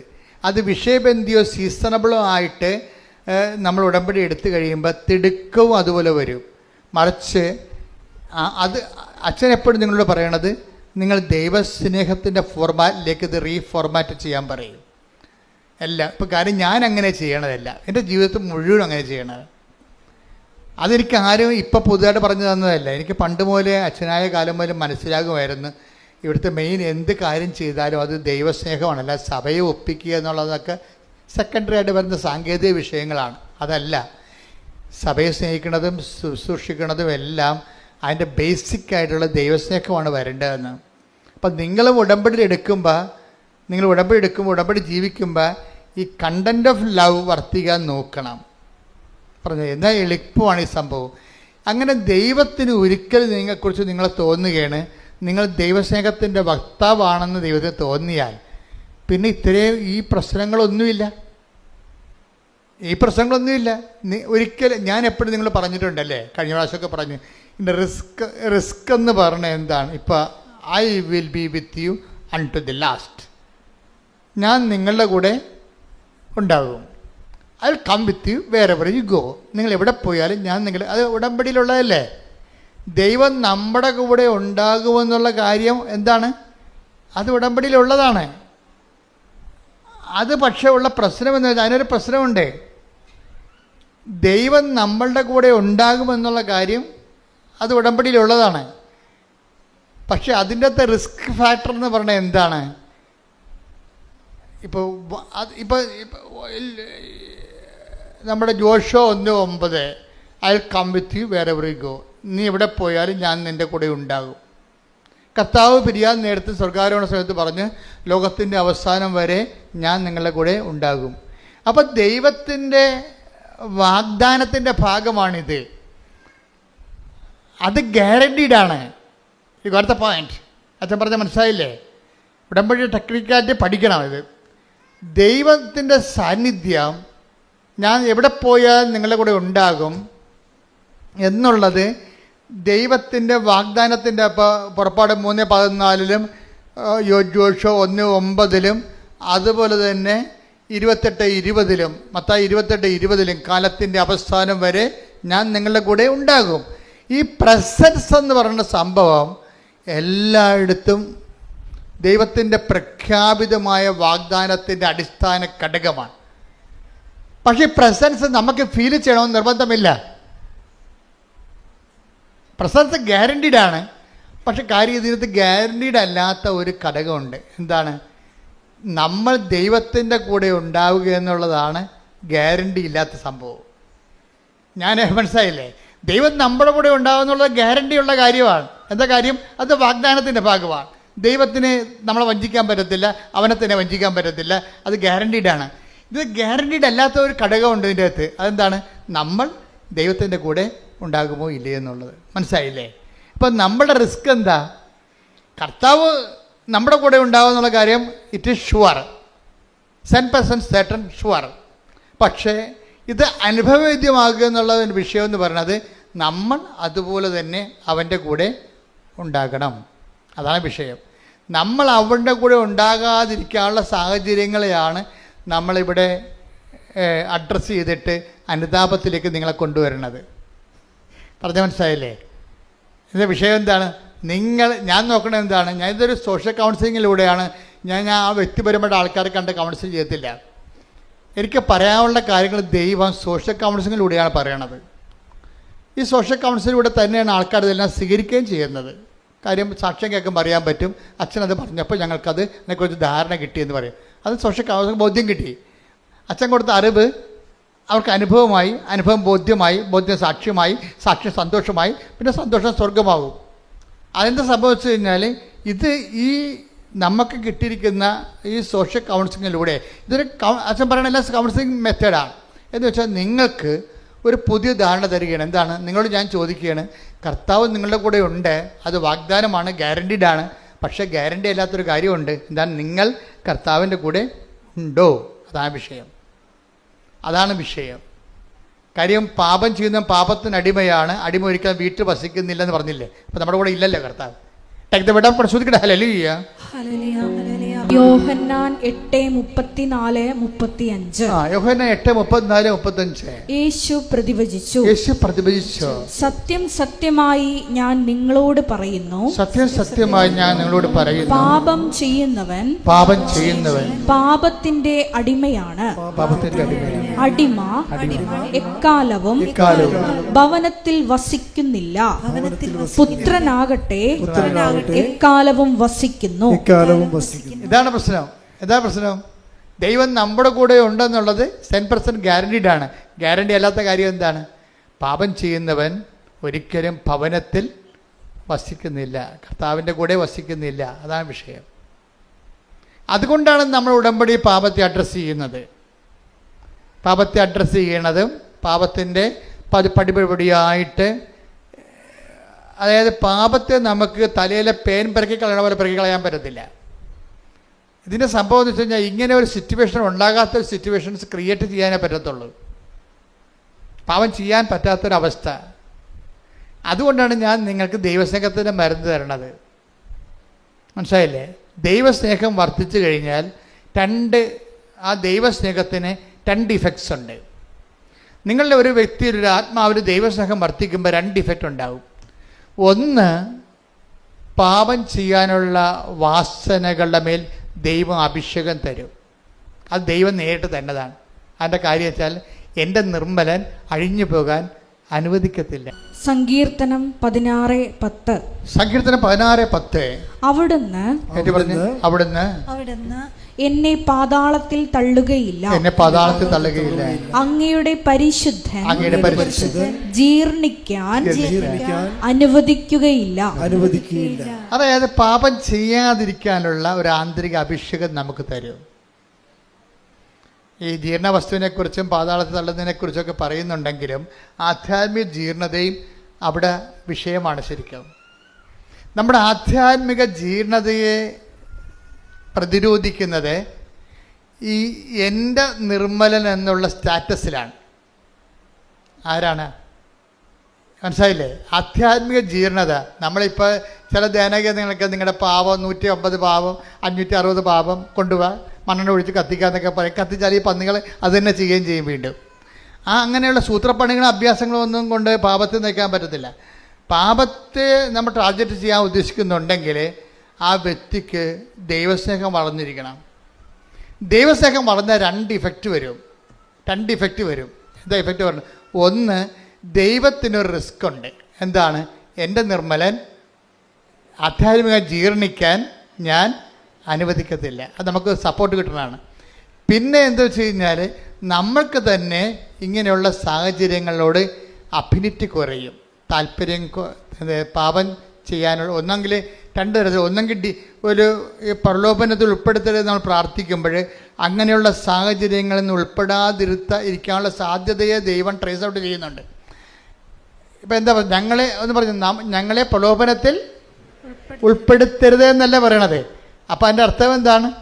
അങ്ങനെ ഒരു സിറ്റുവേഷൻ ഉണ്ട് ആധ്യാത്മിക ജീവിതത്തിൽ എന്ന് ഈശോ വെളിപ്പെടുത്തിയിരിക്കുന്നു. കൈയടിക്കട്ടെ. Hallelujah hallelujah. നമ്മുടെ ആധ്യാത്മിക ലൈഫിൽ ഇങ്ങനെ ഒരു സിറ്റുവേഷൻസ് ഉണ്ടെന്ന് ഈശോ ട്രേസ് ഔട്ട് ചെയ്തിരിക്കുന്നു. എന്താണ്?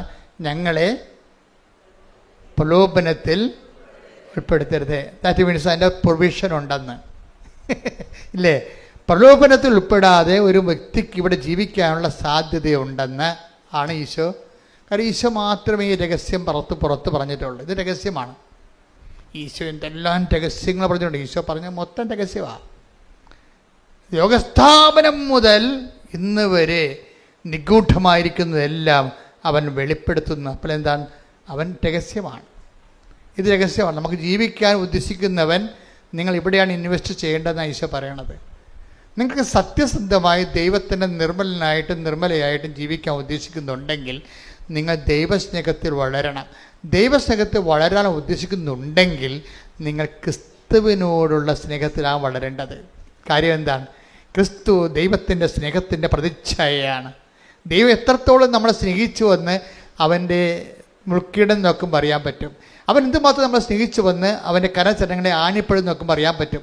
അവൻ എന്തുമാത്രം നമ്മളെ സ്നേഹിച്ചു വന്ന് അവൻ്റെ ഹൃദയത്തിലെ തിരുവിലാവിലെ മുറിവ് നോക്കുമ്പോൾ അറിയാൻ പറ്റും. ശ്രുതിക്കട്ടെ.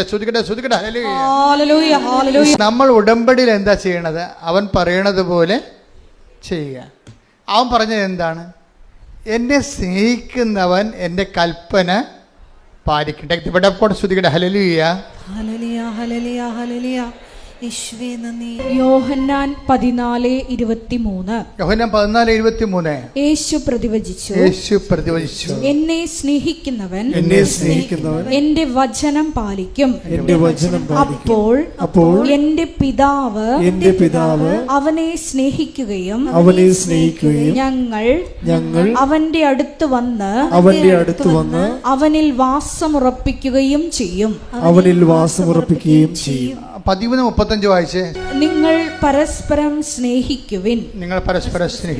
ഞാൻ നിങ്ങളെ സ്നേഹിച്ചതുപോലെ നിങ്ങളും പരസ്പരം സ്നേഹിക്കുവിൻ. നിങ്ങൾക്ക് പരസ്പരം സ്നേഹമുണ്ടെങ്കിൽ നിങ്ങൾ എന്റെ ശിഷ്യന്മാരാണെന്ന് അതുമൂലം എല്ലാവരും അറിയും.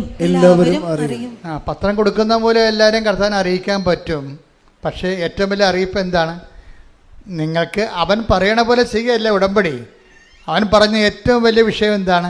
നിങ്ങൾക്ക് പരസ്പര സ്നേഹമുണ്ടെങ്കിൽ നിങ്ങൾക്ക് പരസ്പരം സ്നേഹമുണ്ടെങ്കിൽ നിങ്ങൾ എൻ്റെ ശിഷ്യന്മാരാണെന്ന്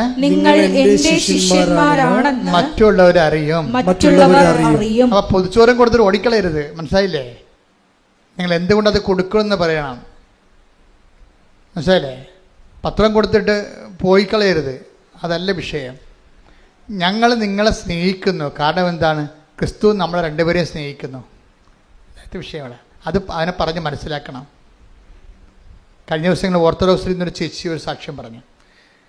ഭയങ്കര ഇടിവെട്ട് സാക്ഷ്യമായിരുന്നു. പക്ഷേ എനിക്ക് അവസാനം പറഞ്ഞതാണ് എൻ്റെ ചങ്കക്കൊണ്ടത്. അവർ പറഞ്ഞു, കൃപാസനം ഇല്ലായിരുന്നെങ്കിൽ കുറേ പേര് പട്ടിണി കിടന്ന് മരിച്ചതെന്ന്. അപ്പൊ ഞാൻ ഓർത്തതെന്ന് വെച്ചാൽ ഇവിടെ ലോട്ടറി ടിക്കറ്റ് വിൽക്കണ കുറേ ചേട്ടന്മാരുണ്ടല്ലോ, അല്ലെങ്കിൽ തിരിവിക്കണ ചേട്ടന്മാർ, അവരെക്കുറിച്ചായിരിക്കും ഈ പറയണതെന്ന്. ഈ കൃപാസനം ഈ സ്ഥാപനം ഇല്ലെങ്കിൽ അവരല്ല ഉദ്ദേശിച്ചത്. അവരുദ്ദേശിച്ചത് കേരളത്തിൽ 10,200 അനാഥാലയങ്ങളുണ്ട്. അവിടെയെല്ലാം ഉടമ്പടി എടുത്ത ആൾക്കാർ ക്യൂ ആണ്. അവിടെ വസ്ത്രം കഴുകി കൊടുക്കാനും ഭക്ഷണം കൊടുക്കാനും ആശുപത്രി ക്ലീൻ ചെയ്യാനും നഖം വെട്ടി കൊടുക്കാനും കുളിപ്പിച്ച് കൊടുക്കാനും ആൾക്കാർ ക്യൂ ആണ്. അവർക്ക് സമയാസമയങ്ങളിൽ ഭക്ഷണം കൊടുക്കുകയും അവിടെ ഇല്ലായ്മയും വല്ലായ്മയും തിരക്കുകയും മരുന്ന് മേടിക്കാൻ കാശുണ്ടാൻ ചോദിക്കുകയും ആ ചീട്ട് വാങ്ങിച്ചിട്ട് മരുന്ന് വാങ്ങിച്ച് കൊടുക്കുകയും ചെയ്യും. അങ്ങനെ ഭയങ്കരമായൊരു സുവിശേഷ പേര് ലോകം മുഴുവൻ നടക്കുന്നുണ്ട്. അമേരിക്കയിൽ നിന്നും അതുപോലെ തന്നെ ഇംഗ്ലണ്ടിൽ നിന്നൊക്കെ വന്ന് സാക്ഷ്യം പറയുന്നവർ അവർ ചെയ്യുന്ന പ്രേക്ഷിത പ്രവർത്തനങ്ങളെക്കുറിച്ച് ഇവർ അച്ഛൻ ചോദിക്കും, സിസ്റ്റർ ചോദിക്കും. അപ്പോൾ അവരിതെല്ലാം തുറന്ന് പറയും എന്തൊക്കെയാണ് അവർ ചെയ്യണമെന്ന്. അപ്പോൾ ലോകം മുഴുവനും മനുഷ്യരെ സ്നേഹിക്കുകയാണ്. പക്ഷേ വൺ പോയിന്റ്, നിങ്ങളുടെ സ്നേഹവും നിങ്ങളുടെ ആനുകൂല്യങ്ങളും കൈപ്പറ്റുന്നത് എന്തിനാണെന്ന് അവർ ചോദിച്ചില്ലെങ്കിലും നിങ്ങൾ അങ്ങോട്ട് പറയണം. എന്താ കാര്യം? നമ്മൾ തമ്മിൽ കണ്ട് പരിചയമില്ല, പക്ഷേ നമ്മൾ രണ്ടുപേരെയും കണ്ടുപരിചയമുള്ള ഒരാളുണ്ട്, അയാളുടെ പേരാണ് ക്രിസ്തു. ഹല്ലേലൂയ. Hallelujah, hallelujah. ഞാൻ പറയുന്നത് നിങ്ങളെല്ലാം മറക്കണം എന്നാണ് എനിക്ക് പറയാനുള്ളത്. എനിക്കല്ലേ, എന്നിലൂടെ പരിശുദ്ധാത്മാവിന് നിങ്ങളോട് പറയാനുള്ളത് അതാണ്. നിങ്ങളെല്ലാം മറക്കണം. എന്ത് മറക്കണം? നിങ്ങളുടെ ജോലിയെക്കുറിച്ചുള്ള ടെൻഷൻസ് മറക്കണം. നിങ്ങൾക്ക് PR താമസിക്കുന്ന മറക്കണം. നിങ്ങളുടെ പെൻഷൻ കിട്ടാൻ താമസിക്കുന്നത് മറക്കണം. നിങ്ങളുടെ ഏജൻറ്റ് നിങ്ങളെ വഞ്ചിച്ചത് മറക്കണം. നിങ്ങൾ ഓർക്കേണ്ട ഒരാളുണ്ട്, തനിക്ക് വേണ്ടി ജീവൻ വരെ, നമുക്ക് വേണ്ടി ജീവൻ വരെ തരാൻ കഴിവുള്ളവനും ആ തന്ന് സ്നേഹിച്ച ദൈവത്തെ നിങ്ങൾ ഓർക്കണം. എന്തിനാണ് ഓർക്കുന്നത്? അവനെ ഓർക്കുമ്പോഴേ അവൻ്റെ സ്നേഹത്തിൽ നമ്മൾ വളരും. ഓർമ്മയാണ് സ്നേഹത്തിൽ വളർത്തുന്നത് നമ്മളെ. ഇപ്പം കുർബാന ഒരു ഓർമ്മയല്ലേ? കുർബാന ഓർമ്മയല്ലേ? എന്തിൻ്റെ ഓർമ്മയാണ്?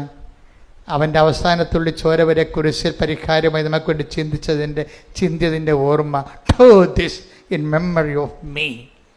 ഇതെൻ്റെ ഓർമ്മയ്ക്കായി ചെയ്യുവിൻ. ഇതിൻ്റെ ഓർമ്മയ്ക്കായി ചെയ്യുവിന് അന്ത്യത്താഴത്തെക്കുറിച്ച് നമ്മൾ ചിന്തിക്കുമ്പോഴും ദൈവത്തിന് ചെയ്യാവുന്നതിൻ്റെ മാക്സിമം കമ്മിറ്റ്മെൻറ്റാണ് കുർബാനയിലൂടെ വരണത്.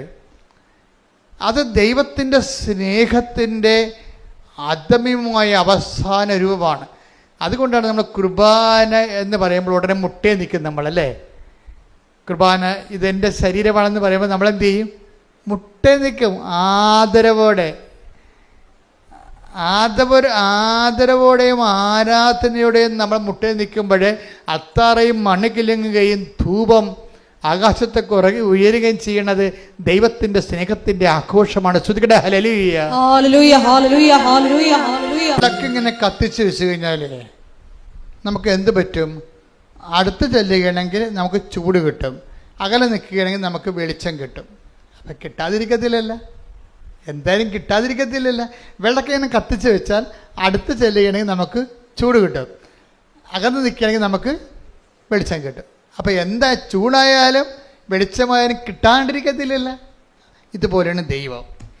അതായത് ഈ ഉടമ്പടിയിലൂടെ നിങ്ങൾ ദൈവത്തെ സ്നേഹിച്ചുവെന്ന് കണ്ടാൽ അടയാളങ്ങൾ ഇങ്ങനെ കൂടിക്കൊണ്ടിരിക്കും. അടയാളങ്ങൾക്ക് വേണ്ടി നിങ്ങൾ ഉടമ്പടി എടുക്കരുത്. മനസ്സിലായില്ലേ? അതെപ്പോഴും ശ്രദ്ധിക്കണം. നിങ്ങളുടെ ലക്ഷ്യം എന്തായിരിക്കണം? പൗലോസ് ക്രിസ്തുവിനെക്കുറിച്ചെല്ലാം പറഞ്ഞതിന് ശേഷം, പഠിച്ചതിന് ശേഷം പൗലോസ് പറയുന്ന അവസാന വാക്കുണ്ട്. എന്താണ്? ക്രിസ്തുവിനെക്കുറിച്ച് ഒത്തിരി പറയും. ഏറ്റവും കൂടുതൽ ക്രിസ്തുവിനെക്കുറിച്ച് പറഞ്ഞത് പൗലോസാണ്. എന്നിട്ട് അവസാനം പറഞ്ഞു എന്താണ്? സ്നേഹമായിരിക്കട്ടെ നിങ്ങളുടെ ലക്ഷ്യം. ഇവിടെ ശ്രദ്ധിക്കട്ടെ. ഹല്ലേലൂയ. യേശുവേ നന്ദി. ഹല്ലേലൂയ. 1 കൊരിന്തോസ് 14:1. 1 കൊരിന്തോസ് 14:1. സ്നേഹമായിരിക്കട്ടെ നിങ്ങളുടെ ലക്ഷ്യം എന്ന് പറഞ്ഞേ. സ്നേഹമായിരിക്കട്ടെ നിങ്ങളുടെ ലക്ഷ്യം. അപ്പൊ ഉടമ്പടിയിലെ ലക്ഷ്യം എന്തായിരിക്കും? അത്രേ ഉള്ളു. ഉടമ്പടിയിൽ എന്താണ്? ജപ്തിയല്ല ലക്ഷ്യം, PR ലക്ഷ്യം, പെൻഷൻ ലക്ഷ്യം, സ്ഥലം വിൽക്കുന്ന ലക്ഷ്യം, കല്യാണമല്ല ലക്ഷ്യം, പിള്ളേരുണ്ടാകണ ലക്ഷ്യം. പിന്നെ എന്താണ് ലക്ഷ്യം? സ്നേഹമായിരിക്കട്ടെ നിങ്ങളുടെ ലക്ഷ്യം. ഇത് നിങ്ങൾ ആ ഫോർമാറ്റിലേക്ക് ഇത് കൊണ്ടുവരണം. കൊണ്ടുവന്നിട്ട് നിങ്ങളുടെ ഉപവിപ്രവർത്തനങ്ങളെല്ലാം ദൈവസ്നേഹത്തിൻ്റെ പേരിലായിട്ട് മാറുമ്പോൾ സ്വാഭാവികമായിട്ട് ഇത് ഓട്ടോമാറ്റിക്കായിട്ട് വർക്കൗട്ട് ചെയ്യും. നേരത്തെ ഉണ്ടായിരുന്ന പ്രശ്നം എന്താണ്? നമ്മളുടെ തിടുക്കമുണ്ട് നമുക്ക്, പക്ഷെ അത് വിഷയബന്ധിയാണ്. തിടുക്കമുണ്ട് നമുക്ക്. എന്താണ്? നമുക്ക് സെപ്റ്റംബർ ഇൻടേക്കിന് പോകാൻ വേണ്ടിയുള്ള തിടുക്കമാണ്. സെപ്റ്റംബർ കഴിഞ്ഞാൽ പിന്നെ നമുക്ക് തിടുക്കമില്ല. വിഷയബന്ധിക്കാർക്ക് തിടുക്കങ്ങൾ സീസണബിളായിട്ട് വരുന്നതാണ്. അതിന് ഉടമ്പടിയോട് ഡയറക്റ്റ് ബന്ധമില്ല. ഞാനീ പറഞ്ഞ റീഫോർമാറ്റ് ചെയ്ത് കഴിയുമ്പോൾ സ്നേഹമായിരിക്കട്ടെ നിങ്ങളുടെ ലക്ഷ്യമെന്ന് പറയുമ്പോൾ നമ്മുടെ ലക്ഷ്യം ആരായിരിക്കും? ക്രിസ്തുവായിരിക്കും. കൈയടിച്ച് ശ്രദ്ധിക്കട്ടെ. ഹല്ലേലൂയ.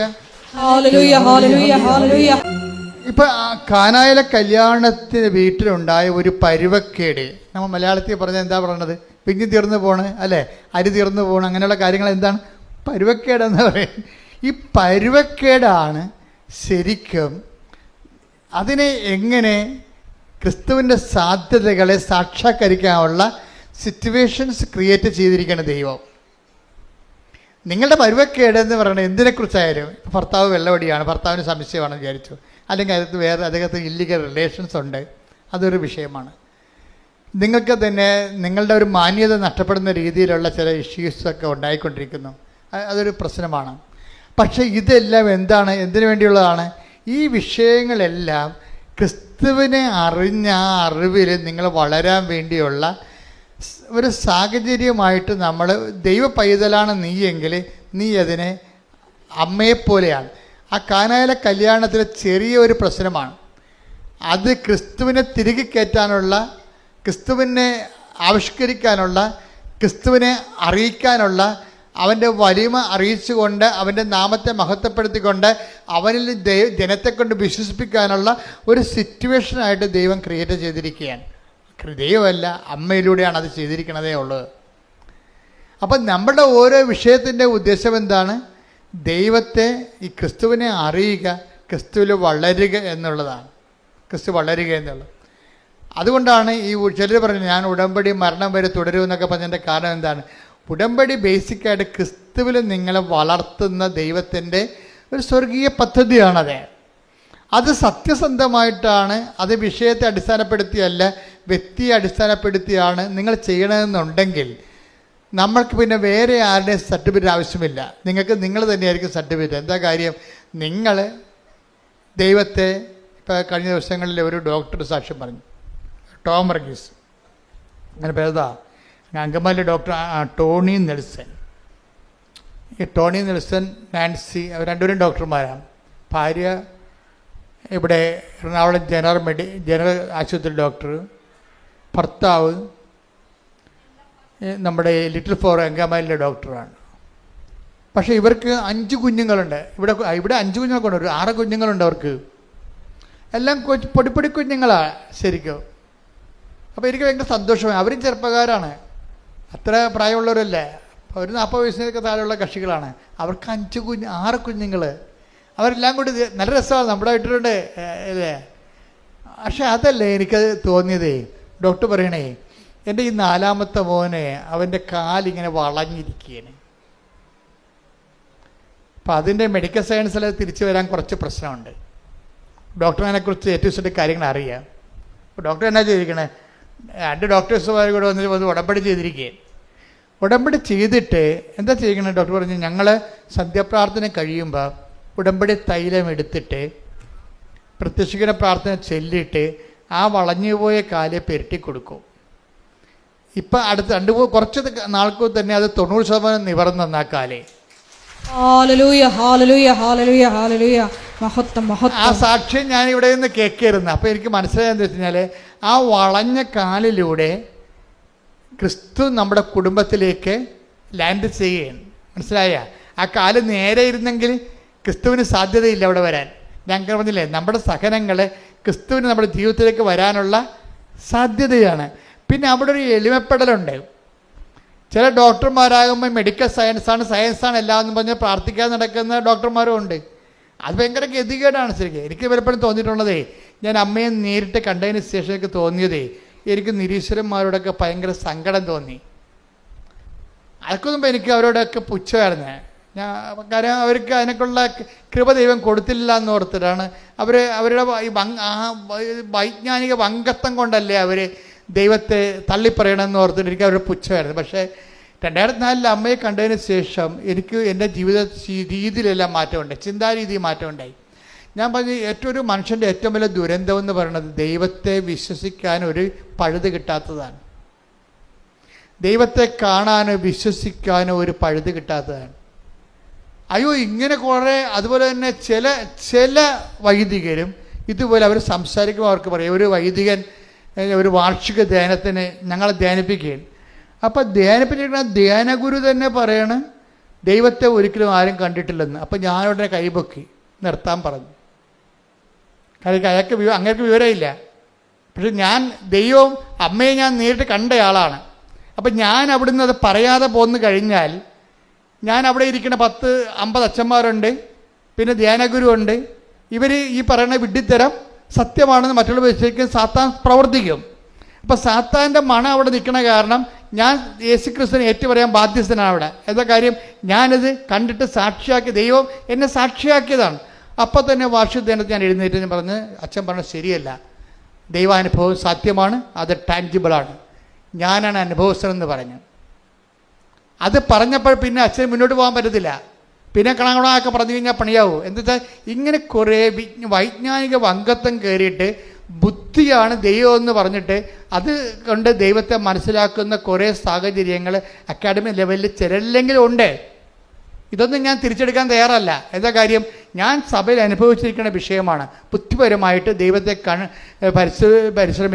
പരിശ്രമിക്കുകയും അതിൻ്റെ പേരിൽ ഉണ്ടാകുന്ന ആധ്യാത്മിക വരൾച്ചയുടെ പേരിൽ ഇവർ ദൈവമാണെന്നും പറഞ്ഞ് വേറെ ദൈവങ്ങളെ അവർ ബുദ്ധിപരമായിട്ട് ഉണ്ടാക്കുന്ന ദൈവങ്ങളെ സൃഷ്ടിക്കുകയും ജനത്തിൻ്റെ അവകാശങ്ങളെ നിഷേധിക്കുകയും ചെയ്യുന്ന ആധ്യാത്മിക വരൾച്ചയുണ്ട്. അപ്പം അത് കേൾക്കുമ്പോൾ നിങ്ങൾക്ക് പരിശുദ്ധാത്മാവ് ഉണ്ടെങ്കിൽ അപ്പം നിങ്ങൾക്ക് മനസ്സിലാകും ഈ ആളെ ട്രാക്ക് ഔട്ട് ആണെന്ന് മനസ്സിലാകും. ഇയാളെ ട്രാക്ക് ഔട്ടാണെന്ന് മനസ്സിലാകും. അപ്പം അതുകൊണ്ട് തന്നെ നിങ്ങൾ ഇങ്ങനെയുള്ള കാര്യങ്ങൾ ദൈവത്തിനെതിരെ പറയുന്ന ഒരു കാര്യം കേൾക്കാനോ ബാധ്യസ്ഥരല്ല നമ്മൾ. എപ്പോഴും ഓർത്തേക്കണം. നമ്മൾ ഒരു കർത്താവ് പറഞ്ഞില്ലേ, ഒരു അത്തിവൃക്ഷം നട്ടു, ഒരുത്തന് ഒരു മുന്തിരിത്തോട്ടം ഉണ്ടായിരുന്നു.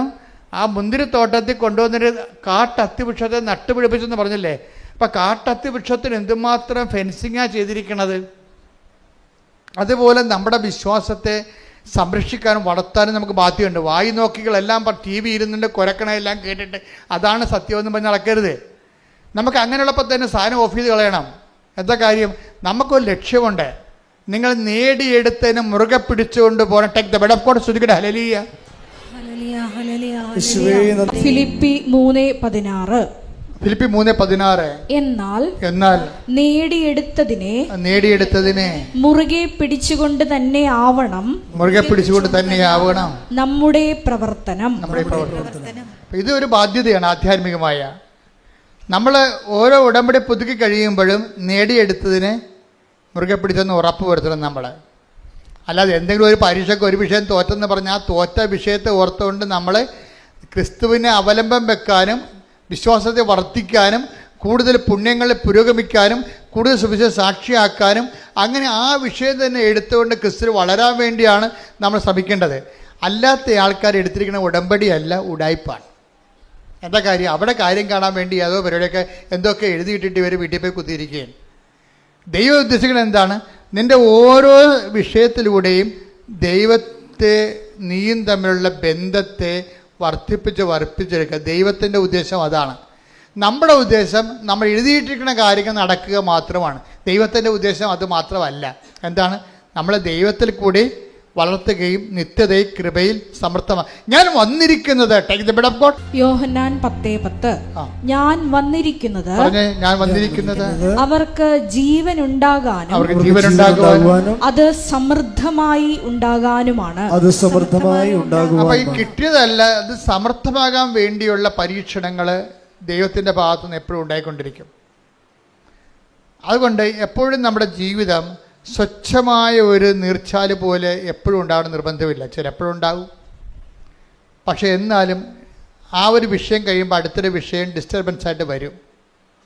ഒരു വിഷയം കഴിയുമ്പോൾ വേറൊരു വിഷയം വരും. അപ്പോൾ അങ്ങനെ വരുമ്പോൾ അതിൻ്റെ അർത്ഥം എന്താണ്? ജീവൻ സമൃദ്ധിയിലേക്കുള്ള പ്രയാണങ്ങളിൽ ദൈവത്തിന് ആ അവലംബം വെക്കാനുള്ള അവസരങ്ങൾ ദൈവം സൃഷ്ടിച്ചുകൊണ്ടിരിക്കും. അവസരത്തിനത് ഉയരുക എന്നുള്ളത് നമ്മുടെ ആധ്യാത്മികമായ ബുദ്ധിയാണ്. കൈയടിച്ച് ശ്രദ്ധിക്കേണ്ട. ഹല്ലേലൂയ. പിന്നെ എപ്പോഴും ശ്രദ്ധിക്കേണ്ടത്, ചില സമയത്ത് നിലനിൽപ്പിനുള്ള വരം ഉണ്ടല്ലോ. നിലനിൽപ്പിനുള്ള ഉടമ്പടിയിൽ ഇപ്പോൾ ഒരു ഘട്ടം കഴിയുമ്പോൾ ഇപ്പോൾ ചിലപ്പോൾ ഇറിറ്റേഷൻസ് പോയിന്റുകൾ വരും. ചിലപ്പോൾ നമുക്കൊരു അസ്വസ്ഥതയൊക്കെ തോന്നണ നമ്മൾ ഉടമ്പടിയിലാണെങ്കിൽ ചില സമയത്ത് നമുക്ക് ചില വിഷയങ്ങളൊക്കെ ചില ആൾക്കാരോട് സംസാരിച്ച് ഉടക്കി പിരിഞ്ഞ് ചിലയിടത്ത് ചെന്നപ്പോൾ നമ്മൾ വിചാരിക്കുന്ന കാര്യങ്ങളൊന്നും നടക്കണില്ല. അപ്പോൾ ഇറിറ്റേറ്റീവ് പോയിൻറ്റ്സ് ഒത്തിരി ഉണ്ടാകും ഇതിൻ്റെ അകത്ത്. നമ്മൾ ചോറിനെ കല്ല് കടിക്കുന്ന പോലെ ഇടയ്ക്കുന്ന ഇറിറ്റേഷൻ പോയിൻ്റാണ്. ഇതിനെ അതിജീവിക്കാനുള്ള മാർഗമെന്ന് പറയുന്നത്, നിങ്ങൾ കുർബാന സ്വീകരിക്കുമ്പോഴും കുർബാന സ്വീകരിക്കാൻ പറ്റാത്ത അവസ്ഥയിലുള്ള ആൾക്കാരാണെങ്കിൽ നിങ്ങൾ സൽപ്രവൃത്തികൾ ചെയ്യുമ്പോഴുമൊക്കെ നിങ്ങൾ പ്രാർത്ഥിക്കണം, കർത്താവേ എനിക്ക് ആന്തരിക അഭിഷേകം തരണമെന്ന്. നിങ്ങൾ എന്ത് ചെയ്താലും, ഒരു ദാനധർമ്മം ചെയ്താലും, ഒരു പത്രം കൊടുത്താലും, ഒരു ഓർഫനേജിൽ പോയാലും, മറ്റുള്ളവർക്ക് നന്മ ചെയ്താലും നിങ്ങൾ കർത്താവിനെ പറഞ്ഞു, കർത്താവ് ഈ പ്രവർത്തനങ്ങൾ ഞാൻ എനിക്ക് ആന്തരികമായ അഭിഷേകം വർദ്ധിക്കാൻ വേണ്ടി കാഴ്ചവെക്കുന്നു എന്ന് പറയണം. ആന്തരിക അഭിഷേകം. ഈ ആന്തരിക അഭിഷേകം വന്നാൽ ഇറിറ്റേഷൻസ് കുറയും. ഇറിറ്റേഷൻസ് എന്ന് പറഞ്ഞാൽ എന്താണ്? ആവശ്യമില്ലാത്ത രീതിയിലുള്ള ഒരു ഉൾഭയങ്ങൾ, വിഷമതകൾ, നിരാശകൾ, സങ്കടങ്ങളൊക്കെ ഇല്ലേ, വേറെ ആവശ്യമില്ലാത്ത നമ്മൾ ഉടമ്പടിയില്ല, പക്ഷേ നമുക്ക് സങ്കടം ഉണ്ടാവും. അപ്പം അങ്ങനെ ചില സിറ്റുവേഷൻസ് ഉണ്ടാകും. പുതിയ കാര്യങ്ങളൊക്കെ ചിലപ്പോൾ ഇറിറ്റേഷൻ പുതിയ വരും. ഉടമ്പടി വെക്കണ കാലത്തില്ലാഞ്ഞ കാര്യങ്ങൾ പുതുതായിട്ട് ഇപ്പം നമ്മൾ ജീവിതം മുന്നോട്ട് പോകില്ലേ, ഓരോ ദിവസവും പുതിയ പുതിയ ദിവസങ്ങൾ വരുമ്പോൾ പുതിയ പുതിയ പ്രശ്നങ്ങളൊക്കെ വരും. അപ്പോൾ അതിനൊക്കെ അതിജീവിക്കാനുള്ള മാർഗം എന്താണ്? ആന്തരിക അഭിഷേകം പ്രാർത്ഥിക്കണം. എന്ത് ചെയ്താലും ആന്തരിക അഭിഷേകം ഉണ്ടാകണം. ഇപ്പം ഞങ്ങളെ കഴിഞ്ഞ ദിവസങ്ങളിൽ ഞാൻ, നമ്മുടെ അലക്സ് അച്ഛൻ, ജോമോള്, പിന്നെ എൻ്റെ ഡ്രൈവർ സൂർബൽ, നമ്മുടെ ജനറൽ മാനേജർ, ഞങ്ങളെല്ലാവരും കൂടി ഒരു പ്രോഗ്രാം ഉണ്ടായിരുന്നു. ഈ നിലക്കൽ പള്ളി പോയി, കാട്ടിൻ്റെ ഉള്ളിൽ. അപ്പോൾ അവിടെ ഒരു അലങ്കര അസോസിയേഷൻ്റെ ഒരു യോഗ ഉദ്ഘാടനം ചെയ്യാൻ വേണ്ടി. അപ്പോൾ അവിടെ പോയപ്പോൾ ഞാൻ അവിടുത്തെ പള്ളിയൊക്കെ പോയി. പള്ളിയൊക്കെ കുർബാനയൊക്കെ അർപ്പിച്ചു, പ്രൈവറ്റ് മാസ്. അപ്പം ഞങ്ങൾ നോക്കിയപ്പോൾ അവിടെ മാതാവിനെ കാണാനില്ല. അപ്പം ഞാൻ അരസ്വത്തിന് മാതാവില്ലല്ലോ ഇവിടെ. എനിക്ക് മാതാവില്ലാത്തത് ഞാൻ പള്ളിയായിട്ട് പോലും അംഗീകരിക്കത്തില്ല. അതൊരു കെട്ടിടം എന്നൊക്കെ ഞാൻ പറയത്തുള്ളൂ, കെട്ടിടം, നീണ്ട ഒരു കെട്ടിടം. അപ്പോൾ എന്താ ചോദിക്കുമ്പോൾ അത് എക്യുമെനിക്കലാണെന്ന് പറഞ്ഞു. എക്യുമെനിക്കൽ വെച്ച് കഴിഞ്ഞാൽ എല്ലാ സഭക്കാരും. അപ്പം ഞാൻ പറഞ്ഞു എല്ലാ സഭക്കാരും കൂടി ഇപ്പോൾ മാതാവ് പോയാന്ന് ചോദിച്ചു. അത് എല്ലാ സഭക്കാരുടെയും കൂടിയാണെന്ന്. അപ്പം ഞാൻ ചോദിച്ചു. അപ്പം നോക്കിയപ്പോൾ വേറെയും ചില ആൾക്കാരൊക്കെ പോയിട്ടുണ്ട്. മത്തിയാസൊക്കെ കാണാനില്ല അവിടെ. കർത്താവ് ഇതിൻ്റെ കാലത്ത് തിരഞ്ഞെടുത്ത ആളാണ് മത്തിയാസ്. മത്തിയാസിന് പകരം പൗലോസിനെയാണ് ശിഷ്യന്മാരായിട്ട് വെച്ചിരിക്കുന്നത്. എക്യുമെനിസം കൂടി വരുമ്പോൾ സഭയുടെ അടിസ്ഥാന വിശ്വാസ പ്രമാണങ്ങളെ ബലി ചെയ്തുകൊണ്ട് ഒരു എക്യുമെനിസത്തിൻ്റെ സാധ്യത ദൈവം അത് അംഗീകരിക്കുന്നതെന്ന് നമുക്കറിയത്തില്ല. മനുഷ്യർ തമ്മിൽ ഐക്യം ഉണ്ടാക്കുന്നതിനേക്കാൾ വലുത് വിശ്വാസത്തിലെ വ്യക്തത പാലിക്കുന്നതാണ്. അതിൻ്റെ പ്രശ്നമെന്ന് വെച്ച് കഴിഞ്ഞാൽ, പക്ഷേ എന്നാലൊരു ആശ്വാസം തോന്നി. എന്താ വെച്ചാൽ കുരിശിൻ്റെ വഴിയൊക്കെ ഉണ്ട് അതിൻ്റെ അകത്ത്. അപ്പോൾ കുരിശിൻ്റെ വഴിക്കുള്ള കുഴപ്പമെന്ന് പറയുമ്പോൾ ഈ മാതാവിനെ വേണ്ടെന്ന് പറഞ്ഞ ആൾക്കാർക്കും ഈ കുരിശിൻ്റെ വഴി മാതാവുണ്ടല്ലോ. 4-ാം സ്ഥലത്തും 13-ാം സ്ഥലത്തൊക്കെ മസ്റ്റായിട്ട് ആളുണ്ട്. ആളെല്ലായിടത്തും തന്നെ ഉണ്ട്. അപ്പം അതൊരു ആശ്വാസമായി. ഏതായാലും കുരിശിൻ്റെ വഴി ഉണ്ടല്ലോ ഇതിൻ്റെ അകത്തെന്ന് വിചാരിച്ചപ്പോൾ ഒരു ആശ്വാസമായി. എന്താ കാര്യം? ആളുണ്ട് അവിടെ. കാരണം അങ്ങേരാണല്ലോ ഈ അപ്പോസ്തലന്മാരെല്ലാത്തിനെയും തോമാശ്രീയാനെ ഉൾപ്പെടെയുള്ള ആൾക്കാരെ ഓരോ സ്ഥലത്തേക്ക് വിട്ടിരുന്നത് ആരാണ്? അമ്മയായിരുന്നു അവിടെ ഇവരുടെ ആസ്തി ഭദ്രതയായിട്ട് അവിടെ ഉണ്ടായിരുന്ന ആള്. അപ്പം അമ്മയുടെ ഒരു കൂട്ടായ്മയിലാണ് ഈ അപ്പോസ്തലന്മാർ വളർന്ന് വന്നത്. അപ്പം അതുകൊണ്ട് നമ്മളും ആധ്യാത്മികമായിട്ട് വളർന്ന് വരുമ്പോൾ യേശുക്രിസ്തുവിനെ വളർത്തി ലോകത്തിന് കൊടുത്ത ഒരാളിൻ്റെ ആധ്യാത്മികതയേക്കാൾ വലിയൊരു ആധ്യാത്മികത സഭയ്ക്ക് കാഴ്ചവെക്കാനില്ല. അതിൻ്റെ ഏറ്റവും സമ്യക്കായിട്ടുള്ള ഇതും സമഗ്രമായിട്ടുള്ള രൂപമാണ് ഉടമ്പടി എന്ന് പറയുന്നത്. എന്താണ്? അവൻ പറയണ പോലെ ചെയ്തുകൊണ്ട് ക്രിസ്തുവിൽ വളരുക, ക്രിസ്തുവിൽ വളർത്തുക. ശ്രദ്ധിക്കട്ടെ. പരിശുദ്ധ പരമ ദിവ്യകാരുണ്യത്തിന് ആരാധനയും സ്തുതിയും പുകഴ്ചയും ഉണ്ടായിരിക്കട്ടെ. ചില ആൾക്കാരെ ആ ക്രിസ്തുവിൽ വിശ്വസിക്കുന്നത് അത് നിങ്ങളുടെ ക്രിസ്തുവിലുള്ള വിശ്വാസം അച്ചിട്ടതാണോ അല്ലയോ എന്ന് അറിയാൻ വേണ്ടിയാണ് ഇതുപോലെ ഇടയ്ക്കുള്ള ആകസ്മികമായ ക്ലേശങ്ങൾ. നിങ്ങൾ മോശമായിട്ടൊന്നുമല്ല. പിശാസ് അങ്ങനെ പറയും, നിങ്ങൾക്ക് കാലക്കേടാണ്, ഗ്രഹപ്പിഴയാണ് എന്നൊക്കെ പറഞ്ഞു തരും, നിങ്ങൾക്ക് ദോഷമാണെന്നൊക്കെ പറയും. അങ്ങനെയല്ല. നിങ്ങൾ വിശ്വാസിയാണെങ്കിൽ ആ വിശ്വാസം അച്ചിട്ടതാണോ? അച്ചെന്ന് പറഞ്ഞാൽ എന്താണ്? മുദ്ര. സീൽഡാണോ? ഒപ്പുണ്ട്, പക്ഷെ സീലില്ല. ഒപ്പുണ്ട്. ഇപ്പം അച്ചിട്ടെന്ന് പറഞ്ഞത് എന്താണ്? ഒപ്പിട്ടതെന്ന്, സീൽ ചെയ്തതാണെന്ന്. ഇപ്പം നിങ്ങളുടെ വിശ്വാസം സീൽ ചെയ്താണെന്ന് വെച്ച് കഴിഞ്ഞാൽ സീൽ എവിടെ നിന്ന് കിട്ടുന്നതാണ്? ഇപ്പം കളക്ടർമാർ ഒപ്പിട്ടാലും പറയും നിങ്ങൾ പോയി ക്ലർക്കിനെ കൊണ്ട് സീൽ ചെയ്യിച്ചോളാൻ പറയും. ഏതാണ്? ഓഫീസ് അറിഞ്ഞിട്ടാണ്. ഇത് പേഴ്സണലായിട്ടുള്ള സംഭവമല്ല. ഇത് ഓഫീസ് അറിഞ്ഞിട്ടാണ് ഈ പേപ്പർ ഇഷ്യൂ ചെയ്തിരിക്കുന്നതിനാണ് സീലെന്ന് പറയുന്നത്. അതാണ് നമ്മൾ സീലില്ലെങ്കിൽ ആ ബർത്ത് സർട്ടിഫിക്കറ്റ് പോലും വില ഉണ്ടാകത്തില്ല. ചിലപ്പോൾ അവിടെ പഞ്ചായത്ത് സെക്രട്ടറിയുടെ ഒപ്പ് കാണും, പക്ഷേ പഞ്ചായത്തിൻ്റെ സീല് വേണം അവിടെ. എന്താണ്? ഓഫീസ് അറിഞ്ഞിട്ടാണ് ഇത് നിങ്ങൾക്ക് തന്നിരിക്കണമെന്ന്. അതുപോലെ തന്നെ വിശ്വാസത്തിന് അച്ചിട്ട വിശ്വാസങ്ങളുണ്ട്. അച്ചിട്ട വിശ്വാസം എന്ന് പറഞ്ഞാൽ എന്താണ്? ദൈവവും സ്വർഗവും അറിഞ്ഞിട്ടാണ് ഈ സംഭവം നിങ്ങൾ വിശ്വാസത്തിൽ വളർന്നിരിക്കുന്നത്. നിങ്ങളുടെ വിശ്വാസത്തിൻ്റെ പേഴ്സണലായിട്ടുള്ള ഉദ്യമങ്ങൾ മാത്രമല്ല, ദൈവത്തിന് നിങ്ങളുടെ വിശ്വാസ വളർച്ചയെക്കുറിച്ച് അറിയാം. അതിനാണ് ഇടയ്ക്ക് ക്ലേശങ്ങൾ വരണത്. പീഡിയ ഇടയ്ക്ക് ക്ലേശങ്ങൾ വരുവേ. ഇപ്പം നിങ്ങൾ ഓർക്കണ ഉടമ്പടി എടുക്കുമ്പോൾ എല്ലാ ക്ലേശവും തീരുമെന്നാൽ മതി. അങ്ങനെയല്ല. ഉടമ്പടി എടുക്കുമ്പോൾ നമുക്ക് ക്ലേശങ്ങൾക്ക് പിടിച്ചു നിൽക്കാൻ വേണ്ടി നമുക്ക് ഉറപ്പ് കിട്ടും ദൈവത്തിൻ്റെ കൂടെ. അതാണ് ഈശോ, അതായത് ദൈവത്തിൻ്റെ കൂടെ പോകുമ്പോൾ ഇവിടെ വരുന്നൊരു വിഷയം എന്ന് പറയണത്, ശ്രദ്ധിക്കേണ്ട കാര്യം എന്ന് പറയണത്, നമ്മൾ ഇപ്പം കഴിഞ്ഞ ദിവസം ഉണ്ടായിരുന്നൊരു സാക്ഷ്യം. അയാളൊരു സിംഗപ്പൂർ ജോലി ചെയ്യുന്ന ഭാര്യയും ഭർത്താവും. അപ്പോൾ അവർക്ക് എന്തോ ആ വിഷയം ഞാൻ ശരിക്കും ഓർക്കണില്ല. പക്ഷേ ഭാര്യയുടെ പാസ്പോർട്ട് അവരെ പിടിച്ച് എംബസി പിടിച്ചു വെച്ചു. ആ ക്രിമിനൽ കേസിൽ പാസ്പോർട്ട് പിടിച്ചു വെച്ചു. അത് വിചാരണയായി. പിന്നെ അവസാനം ഇവർ അകത്ത് പോണ കണ്ടീഷനായി. ഭാര്യയും ഭർത്താവും അകത്ത് പോണ കണ്ടീഷനായി. അപ്പം അങ്ങനെ വന്നപ്പോൾ ഭർത്താവും ഭാര്യയും പറഞ്ഞു, നമുക്കൊരു കാര്യം ചെയ്യാം. എന്താ കാര്യം? അവർ ഉടമ്പടി എടുത്തിട്ട് അവർ പറഞ്ഞു, നമ്മൾ തമ്മിലിന് ഈ വിഷയത്തിൽ ദൈവം ഇടപെടണ വരെ ശാരീരികമായ ബന്ധമില്ല. പിന്നെ എന്തു ചെയ്യും? നമ്മുടെ ശമ്പളമെല്ലാം നമ്മൾ പാവത്തങ്ങൾ കൊടുക്കും. നോക്കിയേ, ഉടമ്പടി, അതൊരു ഉടമ്പടിയാണ്. അവർ ഉടമ്പടിയുടെ ഉള്ളിൽ വേറൊരു ഉടമ്പടി ചെയ്തിരിക്കുകയാണ്. Covenant within covenant. Covenant within covenant. അവർ കവനൻ്റിലാണ്, പക്ഷെ അവർ വേറൊരു കവനൻ്റ് എടുത്ത്. എന്താണ്? നമ്മൾ രണ്ടും അകത്തുപോടാണ് നമ്മുടെ കുഞ്ഞുങ്ങൾ പരാതിന് വഴിയാധാരമാകും. അപ്പോൾ നമ്മൾ ഈ വിഷയം മേജർ പ്രോബ്ലമാണിത്. ഇതിൽ ഇടപെടണമെന്നുണ്ടെങ്കിൽ നമുക്കൊരു പണി ചെയ്യാം. നമ്മൾ ദൈവത്തിൽ വിശ്വസിക്കുന്നു എന്നുള്ളത് ദൈവത്തിനെ ഒന്ന് വിശ്വസിപ്പിച്ചെടുക്കണ്ടേ? അതാണ് വിഷയം. നമ്മൾ ദൈവത്തിൽ വിശ്വസിക്കുന്നു. ഓഫീസിൻ്റെ സീല് വേണ്ടേ? ഒപ്പിട്ട് മാത്രം പോരാ, ഓഫീസിൻ്റെ കൺകറൻസ് വേണം. അതുകൊണ്ടത് നമ്മൾ ദൈവത്തെ വിശ്വസിക്കുന്നു എന്നുള്ളത് ദൈവത്തിനെ കൊണ്ട് വിശ്വസിപ്പിക്കാൻ വേണ്ടി നമ്മൾ ഈ വിഷയം സീരിയസ് എടുക്കുന്നു. എന്താണ്? ദൈവം ഈ വിഷയത്തിൽ ഇടപെടുന്നവരെ നമ്മൾ തമ്മിൽ ശാരീരികമായ ബന്ധമില്ല, അബ്സ്റ്റെയിൻ ചെയ്തിരിക്കുന്നു. രണ്ടാമത്തത് എന്താണ്? നമുക്ക് കിട്ടുന്ന ശമ്പളം നമ്മൾ പാവത്തങ്ങൾക്ക് ദൈവത്തിൻ്റെ പേരിൽ കൊടുക്കും. അപ്പോൾ ദൈവത്തെ മനസ്സിലാകും നമ്മൾ ദൈവത്തിൽ വിശ്വസിക്കുന്നുവെന്ന്. പിന്നെ എന്താണ്? ആ വിഷയം ദൈവം ഇടപെടും. അതൊക്കെ അപ്പോൾ അവർക്ക് വന്ന ഒരു ഭയങ്കര പ്രശ്നമാണ്. 2 കുഞ്ഞുങ്ങളുണ്ട്. അതിനെ ഇവർ ജയിലിലായ കുഞ്ഞുങ്ങളെ വളർത്താൻ പറ്റത്തില്ല. പക്ഷെ ആ വിഷയത്തെ അവർ കാണുന്നത് എന്താണ്?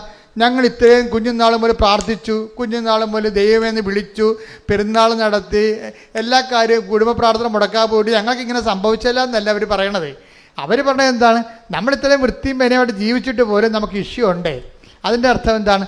നമ്മൾ ദൈവത്തിൽ വിശ്വസിക്കുന്നു എന്നുള്ള കാര്യം ദൈവത്തിനെ വിശ്വസിപ്പിച്ചെടുത്തിട്ട് ഓഫീസ് സീല് വാങ്ങിക്കണം, അച്ചിട്ട് വാങ്ങിക്കണം, സ്വർഗത്തിൻ്റെ സീൽ. ഇപ്പം നമുക്കുള്ള പ്രശ്നത്തെ ഒപ്പ് മാത്രമേ ഉള്ളേ, സീല് മേടിക്കണം. അതാണ് വിഷയം. ഉടമ്പടിയിൽ വൃത്തിയും മെനയോടെ നിങ്ങൾ ഇൻവെസ്റ്റ് ചെയ്താൽ ഓഫീസ് സീല് കിട്ടും. ദൈവത്തിനെ വിശ്വസിക്കണ്ടേ? ദൈവത്തിന് വിശ്വസിക്കണമല്ല നിങ്ങളാ. അതുകൊണ്ട് അവരെന്ത് ചെയ്യും? നമ്മളിനി ശാരീരിക ബന്ധമില്ല.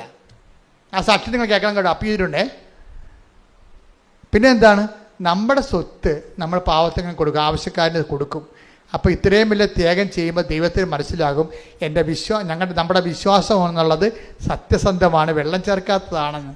എൻ്റെ ദൈവവേദനെ എന്തെങ്കിലും ഇഷ്യൂസ് ഇതുപോലെ വരുമ്പോൾ നമ്മുടെ വിശ്വാസം വെള്ളം ചേർക്കാത്തതാണെന്ന് നിങ്ങൾ ദൈവത്തെ ബോധ്യപ്പെടുത്താൻ വേണ്ടി നിങ്ങൾ ഉടമ്പടിക്കുള്ളിൽ വേറൊരു ഉടമ്പടി കൂടി എടുത്തു കഴിയുമ്പോൾ നമുക്ക് ജീവിതത്തിൽ ദൈവത്തിൽ വളരാൻ പറ്റും. വളരണം, നിങ്ങൾ വളരട്ടെ. വിശുദ്ധവാരം അതിനായി വിനിയോഗിക്കാം. ദൈവം അനുഗ്രഹിക്കട്ടെ. Praise the Lord. എഴുന്നേൽക്കുക, ശ്രുതികട്ടെ. ഹല്ലേലൂയ. കർത്താവിൻ്റെ വചനം കേട്ട് വചനത്തിന് മഴ പെയ്തു. നമ്മളെല്ലാം നമ്മുടെ പൊടിയും അഴുക്കും എല്ലാം പോയി വിശുദ്ധീകരിച്ച് ദൈവത്തെ നമ്മൾ അനുഗ്രഹിക്കാൻ പറ്റുന്ന രീതിയിൽ ദൈവസ്നേഹം കൊണ്ട് നിറഞ്ഞു. അങ്ങനെ ദൈവത്തിന് സ്വീകാര്യമായ ഒരു കാഴ്ചയായി നിൽക്കുകയാണ്. കൈവർത്തി ശ്രുതിക്കട്ടെ. ഹല്ലേലൂയ. മക്കളെ, നമ്മൾ ആരാധനയിലേക്ക് രോഗസൗഖ്യത്തിലേക്കും പ്രവേശിക്കുകയാണ്. കർത്താവ് നിങ്ങൾ ഓൺലൈനിൽ, നിങ്ങളെയും തീർത്ഥാടനത്തിൽ ഇവിടെ ഉള്ളവരെയും ഓൺലൈനിൽ ഉണ്ടാകാൻ പോകുന്നവരെയും കർത്താവ് അനുഗ്രഹിക്കുകയും ആശ്വസിപ്പിക്കുകയും ശക്തിപ്പെടുത്തുകയും നിങ്ങൾക്ക് ആവശ്യമായ വിടുതൽ നൽകുകയും ചെയ്യുന്ന ദൈവികമായ സമയമാണ്. ഇടിമുഴക്കം പോലെ ശ്രുതിക്കട്ടെ. കർത്താവിന്റെ ഉന്നതമായ നാമത്തിന് സ്വസ്ഥം ചെയ്യുന്നു. കർത്താവേ, നിന്റെ വിശുദ്ധ പൗരോഹിത്യത്തെ മഹത്വപ്പെടുത്തണമേ. കർത്താവേ, സഭയിലുള്ള സാന്നിധ്യം പ്രകടമാക്കണമേ. 39 വർഷം ഞാൻ അർപ്പിച്ച കൃപാനയുടെ യോഗ്യതയാണ്. കൃപാസ്ഥാനത്താറെ ജീവനോടെ പ്രത്യക്ഷപ്പെട്ട പരിശുദ്ധ അമ്മയുടെ മാധ്യസ്ഥത്താൽ കൽത്താറയിൽ നടന്ന 10,000-കണക്കിന് ആരാധന ശക്തിയ അടിപ്പിണർ പോലെ, വൈദാഘാതം പോലെ ദൈവികമായ ശക്തി ഞങ്ങൾക്ക് ആവശ്യിക്കട്ടെ. മാർഗരോഗങ്ങൾ, തീരാവേദികൾ, ദുരിതങ്ങൾ യേശുവിന്റെ നാമത്തിൽ മാറിപ്പോകട്ടെ.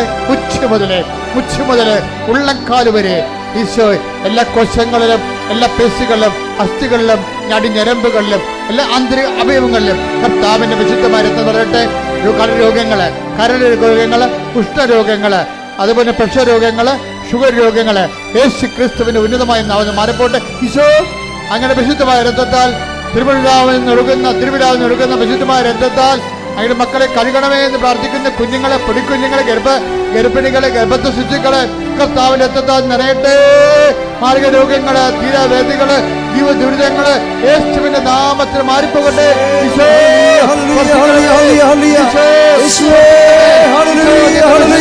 പൗരോഹിത്യത്തെ മഹത്വപ്പെടുത്തണമേ. സഭയിലുള്ള സാന്നിധ്യം പ്രകടമാക്കണമേ. ഈശോ കരരോഗങ്ങള്, ഹൃദയരോഗങ്ങള്, ശ്വാസകോശ രോഗങ്ങള്, കിഡ്നി രോഗങ്ങള്, ഹൃദയ രോഗങ്ങള് കർത്താവ് സ്പർശിക്കട്ടെ. ഈശോ സ്പർശിക്കർത്താവേ. എപ്പിലെപ്സി രോഗങ്ങള്, പിച്ചു രോഗങ്ങള്, പിച്ചുല രോഗങ്ങള്, പിസിയോടി രോഗങ്ങള്, കർത്താവ് ഹൈപ്പർ ആക്ടിവിറ്റികള് യേശുവിന്റെ നാമത്തില് സ്പർശിക്കപ്പെടട്ടെ. മാർഗരോഗങ്ങള്, തീരാവേദികള്, സിസ്റ്റുകള്, മുഴകള്, യേശു കാൻസർ രോഗങ്ങള് കർത്താവിന്റെ നാമത്തിൽ സൗഖ്യമാകട്ടെ. ശ്രദ്ധിക്കട്ടെ. Hallelujah, hallelujah, hallelujah, hallelujah, hallelujah. ശിലാരോഗങ്ങൾ സുഖപ്പെട്ടുകൊണ്ട് അങ്ങയുടെ നാമത്തെ ഈ ആരാധനയിലൂടെ വീണ്ടും വീണ്ടും മഹത്വപ്പെടുത്തണമേ. ഹല്ലേലൂയ, മഹത്വം, മഹത്വം.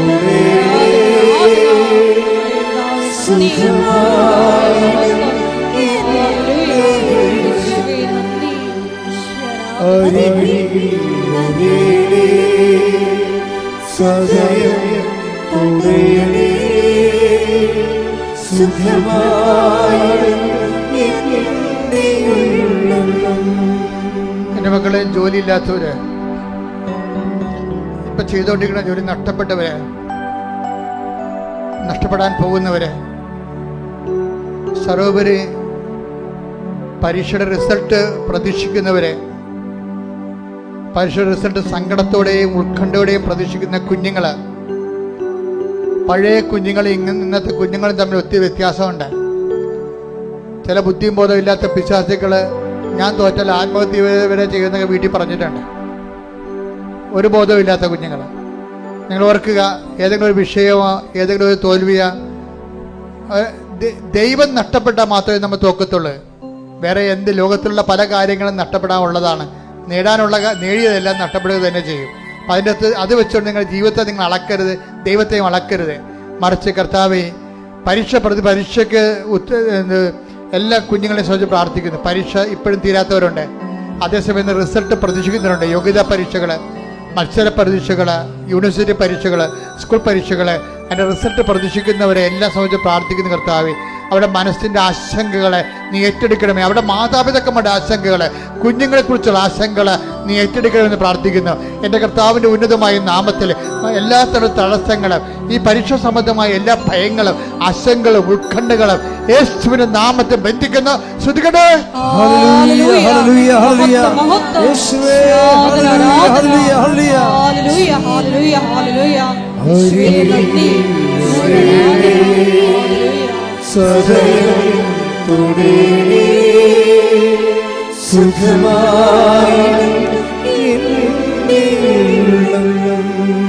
പരിശുദ്ധ പരമദിവ്യകാരുണ്യത്തിന് ആരാധനയും സ്തുതിയും പുകഴ്ചയും പരിശുദ്ധ പരമദിവ്യകാരുണ്യത്തിന് ആരാധനയും സ്തുതിയും പുകഴ്ചയും.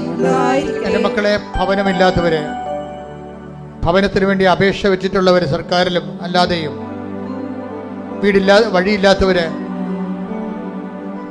അവരുടെ ജോലി സംബന്ധമായ തർക്കങ്ങളിൽ കിടന്നവര്, സസ്പെൻഷൻ കിട്ടിയിട്ടുള്ളവര്, തിരിച്ചു കയറുന്നതിന് വേണ്ടി ഉടമ്പടി ചെയ്തിട്ടുള്ളവര്, മക്കളില്ലാത്തവര്, വഴക്കിലും വിദ്വേഷത്തിലിരിക്കുന്നവര്, അതുപോലെ തന്നെ ഭാര്യാഭർത്താക്കന്മാരെ പിരിഞ്ഞിരിക്കുന്നവര്, വിവാഹ നിശ്ചയത്തിലിരുന്ന നിശ്ചയങ്ങൾ നഷ്ടപ്പെട്ടിട്ടുള്ള നിശ്ചയം പോയിട്ടുള്ളവര്, വിവാഹം താമസിക്കുന്നവര്, അങ്ങനെ ഓരോരോ പല പല മരുന്നുകൾ കഴിച്ചിട്ട് മടുത്തിട്ട് മനസ്സ് നിരാശപ്പെടുകയും വീട്ടിലൊരു അല്ലാത്തൊരവസ്ഥയിൽ കഴിയുന്നവരുണ്ട്.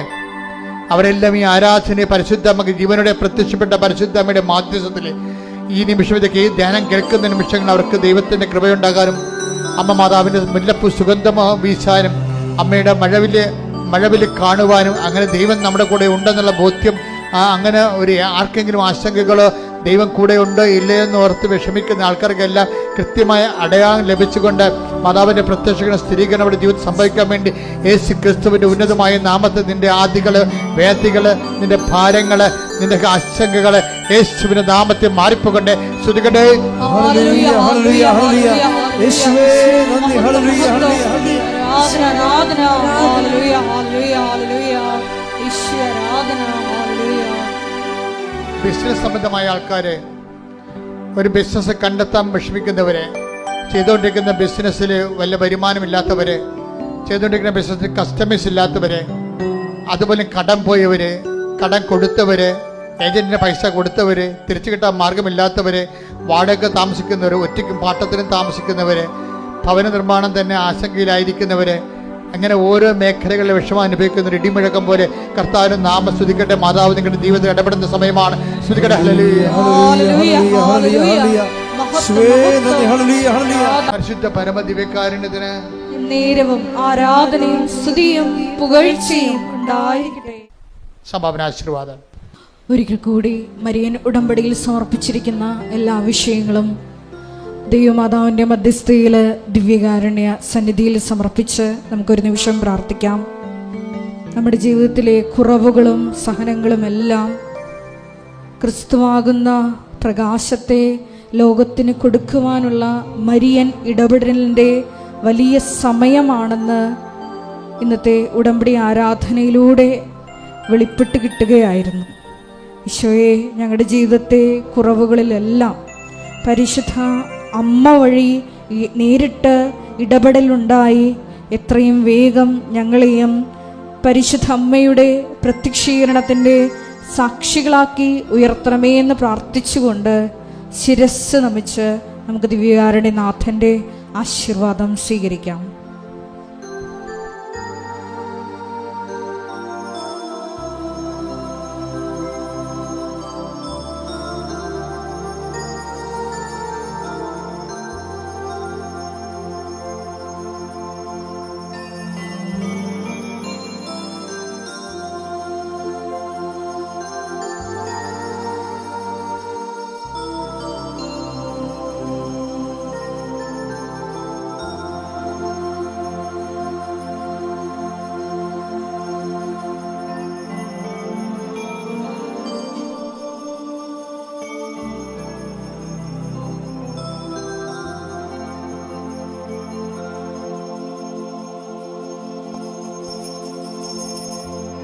പരിശുദ്ധ പരമമാ ദിവ്യകാരുണ്യമേ,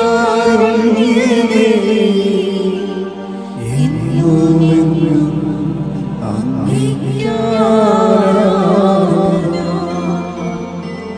പരിശുദ്ധ പരമമാ ദിവ്യകാരുണ്യമേ, എന്നുമെന്നും അങ്ങേയ്ക്ക് ആരാധന. പരിശുദ്ധ പരമമാ ദിവ്യകാരുണ്യമേ, എന്നുമെന്നും അങ്ങേയ്ക്ക് ആരാധന.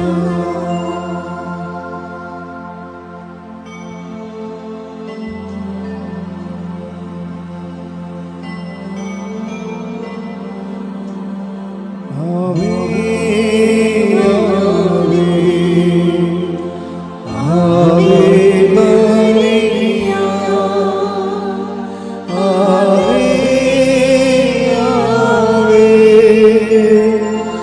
ആവേ